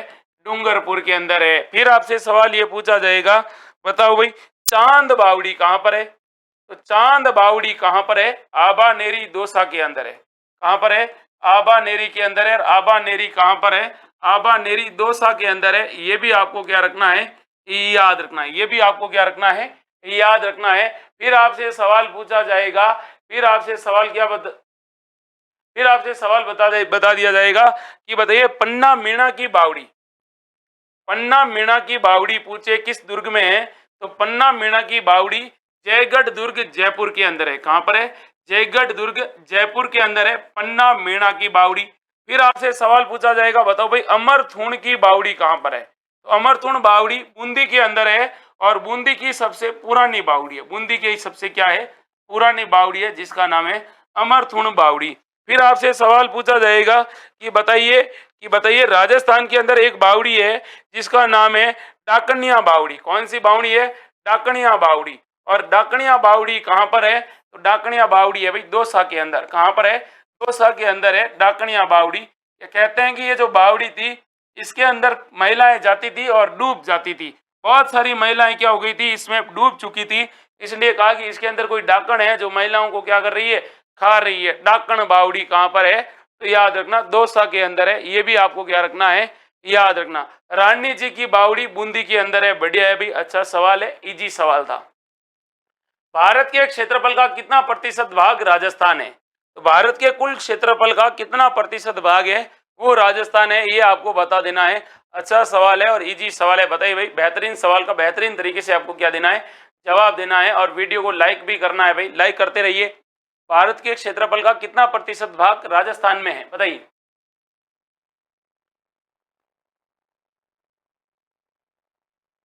बताइए। तो भारत के कुल क्षेत्रफल का जो राजस्थान का योगदान है वो है भाई 10.41%। कितना है भाई? 10.41% है। और राजस्थान कैसा है भाई? राजस्थान है, ये राजस्थान देश का सबसे बड़ा राज्य है क्षेत्रफल की दृष्टि से। किसकी दृष्टि से? क्षेत्रफल की दृष्टि से देश का सबसे बड़ा राज्य है। वो सबसे बड़ा राज्य है वो आपको याद रखना है, राजस्थान। ठीक है भाई। और आपसे ये भी पूछे 61.11% राजस्थान में क्या है? तो राजस्थान में 61.11% भाग पर थार का मरुस्थल फैला हुआ है। थार का क्या है? मरुस्थल फैला हुआ है। ये भी आपको याद रखना है। ये भी आपको क्या रखना है, याद रखना है। आगे बढ़ते हैं और अगले सवाल को देखते हैं। अगला सवाल है ये वाला, राजस्थान में का प्रथम सीमेंट कारखाना कहाँ स्थापित किया गया? तो राजस्थान में जब सीमेंट उद्योग पढ़ते हैं और सीमेंट उद्योग में आपसे पूछा है सीमेंट का प्रथम कारखाना कहाँ पर स्थापित किया गया, ये आपको बताना है। आपके सामने बेहतरीन तरीके से क्या दिया गया है, सवाल दिया गया है और आपको बेहतरीन तरीके से इसका क्या देना है, आंसर देना। बता दीजिए भाई। जब आप सीमेंट पढ़ते हो, सीमेंट उद्योग पढ़ते हो, चीनी उद्योग, सीमेंट उद्योग, उद्योग नीतियां वगैरह वगैरह आप पढ़ते हो तो उसमें आता है आपका। बताइए। Very good, very good, very good. Cement उद्योग, सीमेंट उद्योग राजस्थान में सबसे पहले कहां पर स्थापित किया गया था? तो राजस्थान में सबसे पहले आपको पता होगा, सबसे पहले सीमेंट उद्योग स्थापित कहां पर किया गया था? लाखेरी के अंदर किया गया था। बूंदी के अंदर कब किया गया था? 1913 में किया गया था। 1913 के अंदर किया गया था। कौन सी कंपनी के द्वारा किया गया था? एक कंपनी थी जिसका नाम था क्लिक निक्सन, और क्लिक निक्सन कंपनी के द्वारा क्या किया गया था? यहाँ पर सीमेंट का क्या किया गया था? उत्पादन किया गया था। आपको ये भी पता होगा कि देश में जो सीमेंट उत्पादन में राजस्थान का स्थान कौन सा है, अगर पूछ ले कि देश में सीमेंट उत्पादन में राजस्थान राजस्थान का सीमेंट उत्पादन में कैसा स्थान है? प्रथम स्थान है। ये भी आपको याद रखना है, ये भी आपको क्या रखना है, याद रखना है। राजस्थान में सीमेंट के टोटल 26 कारखाने हैं। 26 क्या है? बड़े कारखाने हैं। ये भी आपको याद रखना है। किसके कारखाने हैं? सीमेंट के कारखाने हैं। फिर आपसे सवाल ये पूछा जाएगा कि भाई ये सीमेंट के लिए कौन कौन सा कच्चा माल चाहिए? तो सीमेंट के लिए जो कच्चा माल चाहिए, वो आपको कच्चा माल 2-3 कच्चे माल चाहिए, जिनमें आपको क्या रखना है, याद रखना है। एक आपको याद रखना है कि यहाँ पर एक कच्चा माल चाहिए, वो कच्चा माल चाहिए चूना, चूना पत्थर। इसके साथ आपको चाहिए जिप्सम। क्या चाहिए? जिप्सम भी यहाँ पर होना चाहिए। जिप्सम के अलावा और क्या चाहिए? तो और चाहिए कोयला। इनसे क्या बनाई जाता है? सीमेंट बनाया जाता है। फिर आपसे सीमेंट से रिलेटेड पूछा जाएगा अच्छा सवाल कि बताइए भाई, सीमेंट की सर्वाधिक संभावनाएं किस जिले में है? सीमेंट की जो सर्वाधिक संभावनाओं वाला जिला कौन सा है? सर्वाधिक संभावनाओं वाला जिला है वो है जैसलमेर। सीमेंट उत्पादन की सर्वाधिक संभावनाएं किस जिले की है? तो जैसलमेर जिले में संभावनाएं हैं। लेकिन आपसे सवाल पूछा जाएगा सर्वाधिक उत्पादन, वर्तमान में सर्वाधिक उत्पादन कहाँ हो रहा है? तो सर्वाधिक उत्पादन हो रहा है, वो हो रहा है भाई चित्तौड़गढ़ में। कहाँ हो रहा है भाई? सर्वाधिक उत्पादन हो रहा है वो है चित्तौड़गढ़ में हो रहा है। ये भी आपको क्या रखना है, याद रखना है, क्योंकि सवाल इन्हीं के आसपास बनेंगे आपके। इससे बाहर कुछ जाएगा नहीं, इससे बाहर कुछ आपका जाएगा नहीं। और आपसे अगर ये सवाल पूछे सीमेंट के बारे में, तो सफेद सीमेंट राजस्थान में कहाँ पर होती है? तो आप कहोगे सर एक तो मांगरोल चित्तौड़गढ़ के अंदर होती है, एक गोटन नागौर के अंदर होती है, और एक साइड जगह है खारिया खंगार। खारिया खंगार जोधपुर में होता है। ये भी आपको याद रखना है। अगला सवाल देखिए, अगला सवाल है ये वाला। केंद्रीय भू संरक्षण बोर्ड कहां पर स्थित है? केंद्रीय भू संरक्षण बोर्ड है, ये कहां पर स्थापित है, ये आपको बताना है। 4 ऑप्शन है, जयपुर व जोधपुर, जयपुर व सीकर, गंगानगर व जैसलमेर, जोधपुर व सीकर। जब आप राजस्थान के अंदर आप जल को पढ़ते हो और जल को पढ़ते हो तो आपके यहाँ से आपके सवाल पूछ लिए जाते हैं। बताइए भाई, राइट आंसर बताना है। अच्छा सवाल है, बेहतरीन तरीके से आपसे पूछा गया सवाल है। बताइए भाई, अच्छा सवाल, इजी सवाल, बेहतरीन तरीके से पूछा गया सवाल है। बताइए, राजस्थान के अंदर जब जल संरक्षण पढ़ते हैं तो जल संरक्षण के रिलेटेड आपसे सवाल पूछा जाता है। बताइए भाई, अच्छा सवाल और इजी सवाल है। बताइए, अच्छा सवाल है, इजी सवाल है, बेहतरीन तरीके से आपको क्या देना है, इसका जवाब देना है। बताइए, राजस्थान के अंदर कहाँ पर स्थापित है, ये आपको बताना है। भूजल संरक्षण केंद्र, इजी सवाल है और अच्छा सवाल है, इसका आपको क्या देना है, जवाब देना है। बताइए, भू संरक्षण board, very good, very good. भू संरक्षण बोर्ड का आपको आंसर आ ही नहीं रहा है। तो भू संरक्षण बोर्ड कहाँ पर स्थित है? भू संरक्षण बोर्ड है वो आपको बताना है कहाँ पर है। वेरी गुड, अपाचुक हो चुके हो। चुन्नीलाल गेमर, दिनेश पाटीदार, कल्पना गौतम, आकांक्षा मकवाणा, दिनेश लाल, दिनेश पाटीदार, बताइए भाई, कल्पना गौतम, हो डापा चुक हो गए हो। Very good. केंद्रीय भू जल संरक्षण बोर्ड का आपको याद रखना है, ये अपने कहां पर है, ये आपको बताना है। बता दीजिए। Very good, very good. डापा चुक हो गए ना सर, ये तो मामला गड़बड़ कर दिया। सूरज लोडवाल, पुखराज पुनावत, लोकेश यादव, जानवी यादव, वेरी गुड। कल्पना गौतम, वेरी गुड। तो राइट आंसर है जयपुर व जोधपुर में भूजल केंद्रीय भू संरक्षण बोर्ड स्थापित है। ये आपको क्या रखना है, याद रखना है। अगला सवाल देखो, और अगला सवाल है ये वाला, राजीव गांधी ग्रामीण ओलंपिक खेल में कितने खेलों को शामिल किया गया है? तो राजीव गांधी ग्रामीण ओलंपिक खेल हुए थे, उसके अंदर कितने खेलों को शामिल किया गया है, ये आपको बताना है। अच्छा सवाल है, बेहतरीन सवाल है, और बेहतरीन तरीके से आपको क्या देना है, इसका आंसर देना। बताइए भाई, ये सवाल आपको सबको आना चाहिए, यह सवाल आपको सबको आना चाहिए, इससे बाहर आपके कोई सवाल जाने वाला नहीं है, और परीक्षाओं में आपसे सवाल पूछा जाएगा मेरे भाई। फटाक से आपको क्या देना है, आंसर देना है। बताइए भाई, बताना है आपको। Very good, very good, very good. अच्छा सवाल, इजी सवाल है, इजी सवाल है, और बहुत इजी सवाल है। बताइए भाई, राजीव गांधी ग्रामीण ओलंपिक खेल कितने खेलों को शामिल किया गया था? 6 खेलों। कितने खेलों को शामिल किया गया था? 6 खेलों को शामिल किया गया था। फिर आपसे सवाल पूछा जाएगा कि इसके अंदर उद्घाटन कहां पर हुआ था? तो इसका उद्घाटन पूछे तो याद रखना, इसका उद्घाटन हुआ था पाल गांव जोधपुर के अंदर। पाल गांव जोधपुर के अंदर क्या हुआ था? इसका उद्घाटन हुआ था। और उद्घाटन कब हुआ था? इसका उद्घाटन हुआ था 29 अगस्त को। और 29 अगस्त को कौन सा दिवस मनाया जाता है? खेल दिवस मनाया जाता है। कौन सा दिवस मनाया जाता है? खेल दिवस मनाया जाता है। कितने चरणों में यह गेम हुआ था? 3 चरणों में। 3 चरणों पर इसका क्या हुआ था? गेम का आयोजन हुआ था। और इसके अंदर आपसे सवाल पूछा जाएगा कि बताइए कुल कितना सरकार ने बजट आवंटित किया था? तो 40 करोड़ बजट आवंटित किया था। फिर आपसे सवाल पूछा जाएगा कि ये जो ग्रामीण ओलंपिक खेल हुए थे, इस खेल के अंदर आपसे सवाल ये पूछा जाएगा महत्वपूर्ण रूप से कि इसका उद्देश्य क्या था? तो क्या किसको बढ़ावा देना? खेलों को बढ़ावा देना। खेलों को बढ़ावा देना, और खेलों को बढ़ावा देकर जो ओलंपिक, नेशनल गेम्स या फिर पैरा ओलंपिक या जो भी गेम होते हैं, उन गेम को क्या करना है भाई? सही बताना है। फिर ये आपको बताना है।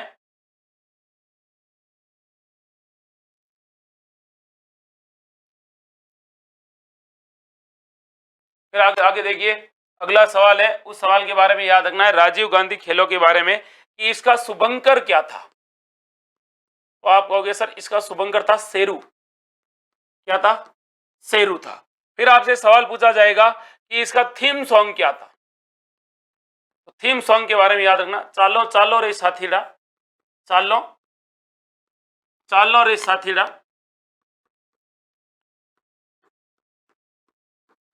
और चालो चालो रे साथीड़ा क्या करने के लिए जाएंगे साथीड़ा? तो क्या करोगे आप? मिलके खेलना। मिलके खेलना। ये भी आपको क्या रखना है, याद रखना, यह इसका थीम सॉन्ग था। फिर आपसे सवाल पूछा जाएगा इस थीम सॉन्ग के लेखक कौन थे? कि ग्रामीण ओलंपिक खेल के अंदर जो थीम सॉन्ग था, इसके लेखक कौन थे? तो आप कहोगे सर वो थे मित्रोदय गांधी। कौन थे भाई? मित्रोदय गांधी ने लिखा था। ये भी आपको याद रखना है, मित्रोदय गांधी ने इस खेल को क्या, इस गीत को क्या किया था? लिखा था। फिर आपसे सवाल पूछा जाएगा इसी से रिलेटेड कि इसके अंदर कुल कितने खिलाड़ियों ने रजिस्ट्रेशन करवाया था? तो इसके अंदर कहते हैं कि टोटल 29,12,078, 29,12,078 लोगों ने क्या करवाया था? रजिस्ट्रेशन करवाया था। इतने लोगों ने यहाँ पर इसके अंदर क्या करवाया था? रजिस्ट्रेशन करवाया था। यानी भाग नहीं लिया, लेकिन इन्होंने इस खेल के अंदर क्या दिया था? आवेदन किया था। ये भी आपको क्या रखना है? याद रखना है। फिर आपसे सवाल ये पूछा जाएगा इसी खेल से रिलेटेड कि बताइए ये जो खेल हुए हैं, इस खेल के अंदर 6 खेल शामिल थे। 6 खेलों के नाम कौन कौन से हैं? तो देखिए, एक तो था आपका टेनिस बॉल से क्रिकेट, एक तो क्रिकेट था, एक था खो खो, एक था शूटिंग बॉल। कौन सी बॉल? शूटिंग बॉल था। इसके अलावा आपको ये भी शूटिंग वॉलीबॉल था, शूटिंग वॉलीबॉल। फिर आपसे वो पूछा जाएगा और कौन सा गेम था? और था कबड्डी, खेल कबड्डी, कबड्डी, और सबसे ज्यादा चर्चा में रहा था कबड्डी। फिर आपसे पूछा जाएगा और क्या था? तो आप कहोगे सर और था वॉलीबॉल। कौन सा था? वॉलीबॉल था। ये भी आपको याद रखना है। तो क्रिकेट था, खो खो था, शूटिंग बॉल था, कबड्डी था, वॉलीबॉल था। इसके अलावा एक और गेम था, वो कौन सा था? तो आप कहोगे सर एक बॉल और एक और गेम था, उसका नाम था शूटिंग। क्या नाम था? शूटिंग था। ये भी आपको क्या रखना है, याद रखना है इन खेलों से रिलेटेड। ठीक है भाई, आप लोगों ने ये सारे मैच किया है, खेले हैं। अगली बार जब ये होगा तो आप इसमें बढ़ चढ़ कर वापिस क्या लोगे, हिस्सा लोगे। तो इसके अंदर राजीव गांधी ग्रामीण ओलंपिक में 6 खेल थे। अगला सवाल, अवनी लेखरा का संबंध है। अवनी लेखरा का संबंध है वो किससे है, ये आपको बता देना है, बता दीजिए भाई। अच्छा सवाल है और इजी सवाल है। अवनी लेखरा का संबंध है निशानेबाजी, तलवारबाजी, क्रिकेट या फिर भारतीय सेना से। बेहतरीन तरीके से आपको क्या देना है, आंसर देना है। अवनी लेखरा के बारे में आपसे सवाल पूछा है तो बता दीजिए भाई। अवनी लेखरा है, इनका संबंध है वो किस खेल से हैं, बता दीजिए भाई। अच्छा सवाल है, इजी सवाल है, बेहतरीन तरीके से क्या पूछा गया है, सवाल पूछा गया है, बताइए। राइट आंसर आपको बताना है इसका। अवनी लेखरा का संबंध है कौन से खेल से है, बताइए। अवनी लेखरा का संबंध है भाई निशानेबाजी से। अवनी लेखरा याद रखना किस जिले की है, जयपुर जिले की रहने वाली है। कैसी खिलाड़ी है, पैरा ओलंपिक खिलाड़ी है, पैरा ओलंपिक प्लेयर है, खिलाड़ी है। और क्या है भाई इसका संबंध है शूटिंग से, अर्थात ये क्या चलाती है, पिस्टल। और कितने मीटर के अंदर, 10 मीटर के अंदर है। फिर आपसे सवाल पूछा जाएगा अवनी लेखरा से और भी कि बताइए भाई अवनी लेखरा है, इन्होंने क्या किया है भाई 2022 में, 2022 के अंदर एक विश्व कप हुआ था। क्या हुआ था, पैरा निशानेबाजी वर्ल्ड कप।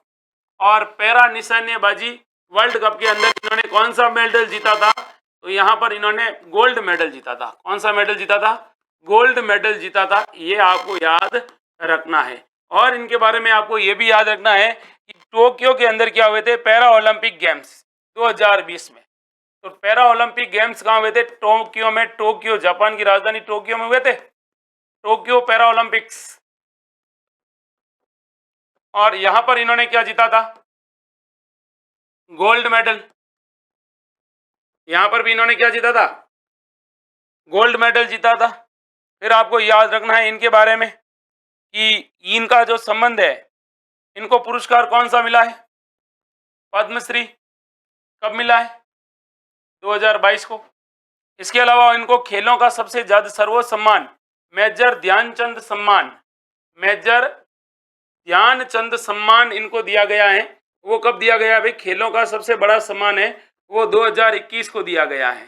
फिर आपसे इन्हीं से रिलेटेड पूछा जाएगा कि बताइए भाई राजस्थान के अंदर एक अभियान है जिसका नाम है बेटी बचाओ बेटी पढ़ाओ। तो बेटी बचाओ बेटी पढ़ाओ की जो ब्रांड एम्बेसडर है, बेटी बचाओ बेटी पढ़ाओ की जो ब्रांड एम्बेसडर है बेटी पढ़ाओ, इसकी इनको क्या बनाया गया है भाई, ब्रांड एम्बेसडर बनाया गया है।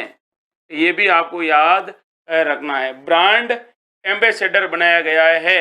ये भी आपको याद रखना है इनके बारे में कि ये क्या कर रही है, बेटी बचाओ बेटी पढ़ाओ कार्यक्रम को प्रमोट कर रही है राजस्थान सरकार के द्वारा।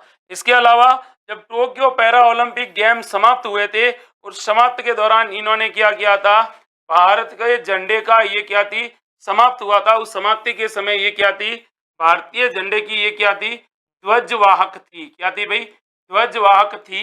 ये भी आपको इनके बारे में क्या रखना है, याद रखना।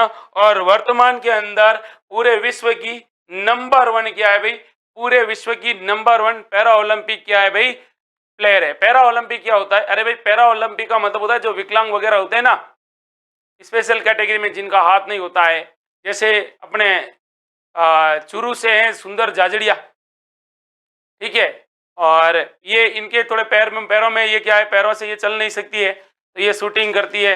इसलिए कहते हैं कि एक तो ओलंपिक और एक था पैरा। पैरा के अंदर जो कौन थे, स्पेशल कैटेगरी के, जिनके हाथ पांव नहीं है या फिर जिनका शरीर एकदम सही तरीके से नहीं है, स्पेशल कैटेगरी में रखा जाता है उनके लिए। ठीक है भाई, अगला सवाल देखो। अगला सवाल है ये वाला, और ये सवाल है कि टोक्यो ओलंपिक में राजस्थान के कितने खिलाड़ियों ने भाग लिया था।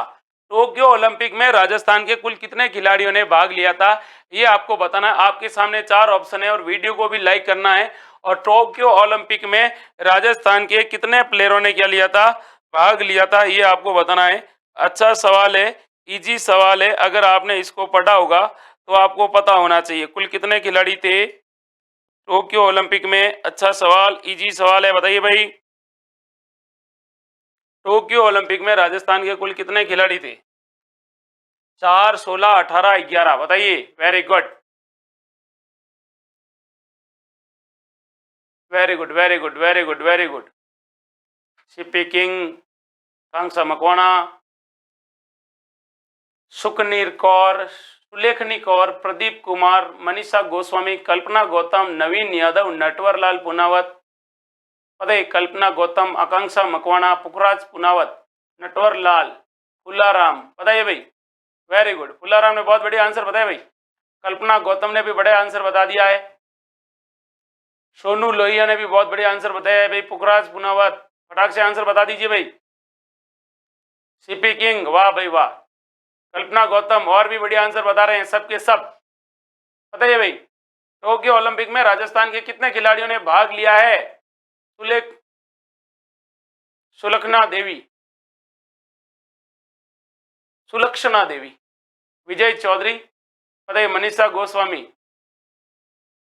विखाराम, Pukhraj Punawat, very good, very good. Tokyo Olympic में राजस्थान के 4 खिलाड़ी ही क्वालिफाई हुए थे, क्योंकि कोई भी बड़े ओलंपिक होते हैं उसमें आपको क्या करना पड़ता है, पहले कंपटीशन देना पड़ता है अपने देश के ही क्या होते हैं प्लेयरों के साथ, फिर आपको आगे भेजा जाता है। तो देखिए टोक्यो ओलंपिक में 4 खिलाड़ियों ने क्या लिया था, भाग लिया था, ये आपको याद रखना है। किस किसने लिया था, तो ये भी याद रखना। और अपूर्वी चंदेला, अपूर्वी चंदेला जो जयपुर की रहने वाली है, कहाँ की रहने वाली है, जयपुर की रहने वाली है। और इनका जो संबंध है वो 10 मीटर निशानेबाजी से, 10 मीटर क्या है, निशानेबाजी से इनका क्या है, संबंध है, ये आपको याद रखना है। इसके अलावा एक है भाई दिव्यांश सिंह पंवार, दिव्यांश सिंह पंवार है, इन्होंने भी ओलंपिक में क्या लिया था, भाग लिया था। और इनका संबंध भी राजस्थान के किस जिले से है, जयपुर जिले से हैं। और याद रखना ये क्या करते हैं, तो ये भी 10 मीटर निशानेबाजी में भाग लिया था इन्होंने। फिर याद रखना एक है भावना जाट, और भावना जाट का सवाल ये पूछा जा चुका है, याद रखना करंट के अंदर ही। और भावना जाट है, यह राजसमंद की रहने वाली है, और इन्होंने भाग लिया था 20 किलोमीटर पैदल चाल में। कौन सी चाल में, 20 किलोमीटर पैदल चाल के अंदर इन्होंने क्या लिया था, भाग लिया था भावना जाट ने। इसके अलावा एक है, इनका नाम है अर्जुन जाट, क्या नाम है भाई, अर्जुन जाट। और अर्जुन जाट का संबंध भी कहां से है भाई, जयपुर से है। कहां से है, जयपुर से है। और पूछे इनका संबंध किस खेल से है, तो इनका संबंध है भाई नौकायन, जो रोइंग होती है ना, नौकायन, नौकायन के अंदर इन्होंने क्या लिया था, भाग लिया था। ये 4 खिलाड़ी थे जो कहां पर गए थे भाई, इस ओलंपिक खेल के अंदर गए थे। ये बात अलग है कि भाई ये जो ओलंपिक हुआ था इसके अंदर राजस्थान के चारों प्लेयर थे, वो क्या नहीं लेकर आए थे, मेडल लेकर नहीं आए थे। अगला ध्यान रखना, सवाल आपसे पूछा जाएगा कि 33वां ओलंपिक गेम्स कहां पर होगा, तो 33वां ओलंपिक गेम्स 2024 के अंदर होगा। और 2024 के अंदर ये कहां पर होगा, पेरिस के अंदर होगा। ये भी आपको क्या रखना है, याद रखना है। एक दो सवाल जो आपके करंट अफेयर से लिए थे, जहां आपकी तैयारी और भी अच्छी हो जाएगी। मेन टॉपिकों से लिए हैं, सवाल को गलत नहीं करना है, अच्छे से पढ़ना है, बेहतरीन तरीके से पढ़ना है। बाकी टेलीग्राम का आपके पास लिंक आ ही रहा है, उसको ज्वाइन करो, पढ़ो, स्वस्थ रहो, मस्त रहो। एक बात और, तक्षशिला एकेडमी जोधपुर के सभी ऑनलाइन कोर्स पर दीपावली के उपलक्ष्य में 90% क्या दी जा रही है, छूट दी जा रही है। अगर आपको हमारी फैकल्टी के वीडियो देखने हैं तो इसी टेलीग्राम के, इसी जो यूट्यूब चैनल है, इसी के अंदर आपको मिल जाएंगे। जैसे साइंस की मिल जाएगी, रीजनिंग की मिलेगी, मैथ की मिलेगी, उसके अंदर आप फैकल्टी को एक बार आजमाइए, फिर आप ऑनलाइन कोर्स पे आ जाइए। मात्र 99% क्या चल रहा है, उसके अंदर ऑफ चल रहा है, और अपनी तैयारी को बढ़िया करना है। ठीक है भाई, मिलते हैं कल फिर नए जोश, नए जुनून, नई ऊर्जा के साथ। तब तक के लिए आप सबको जय हिंद।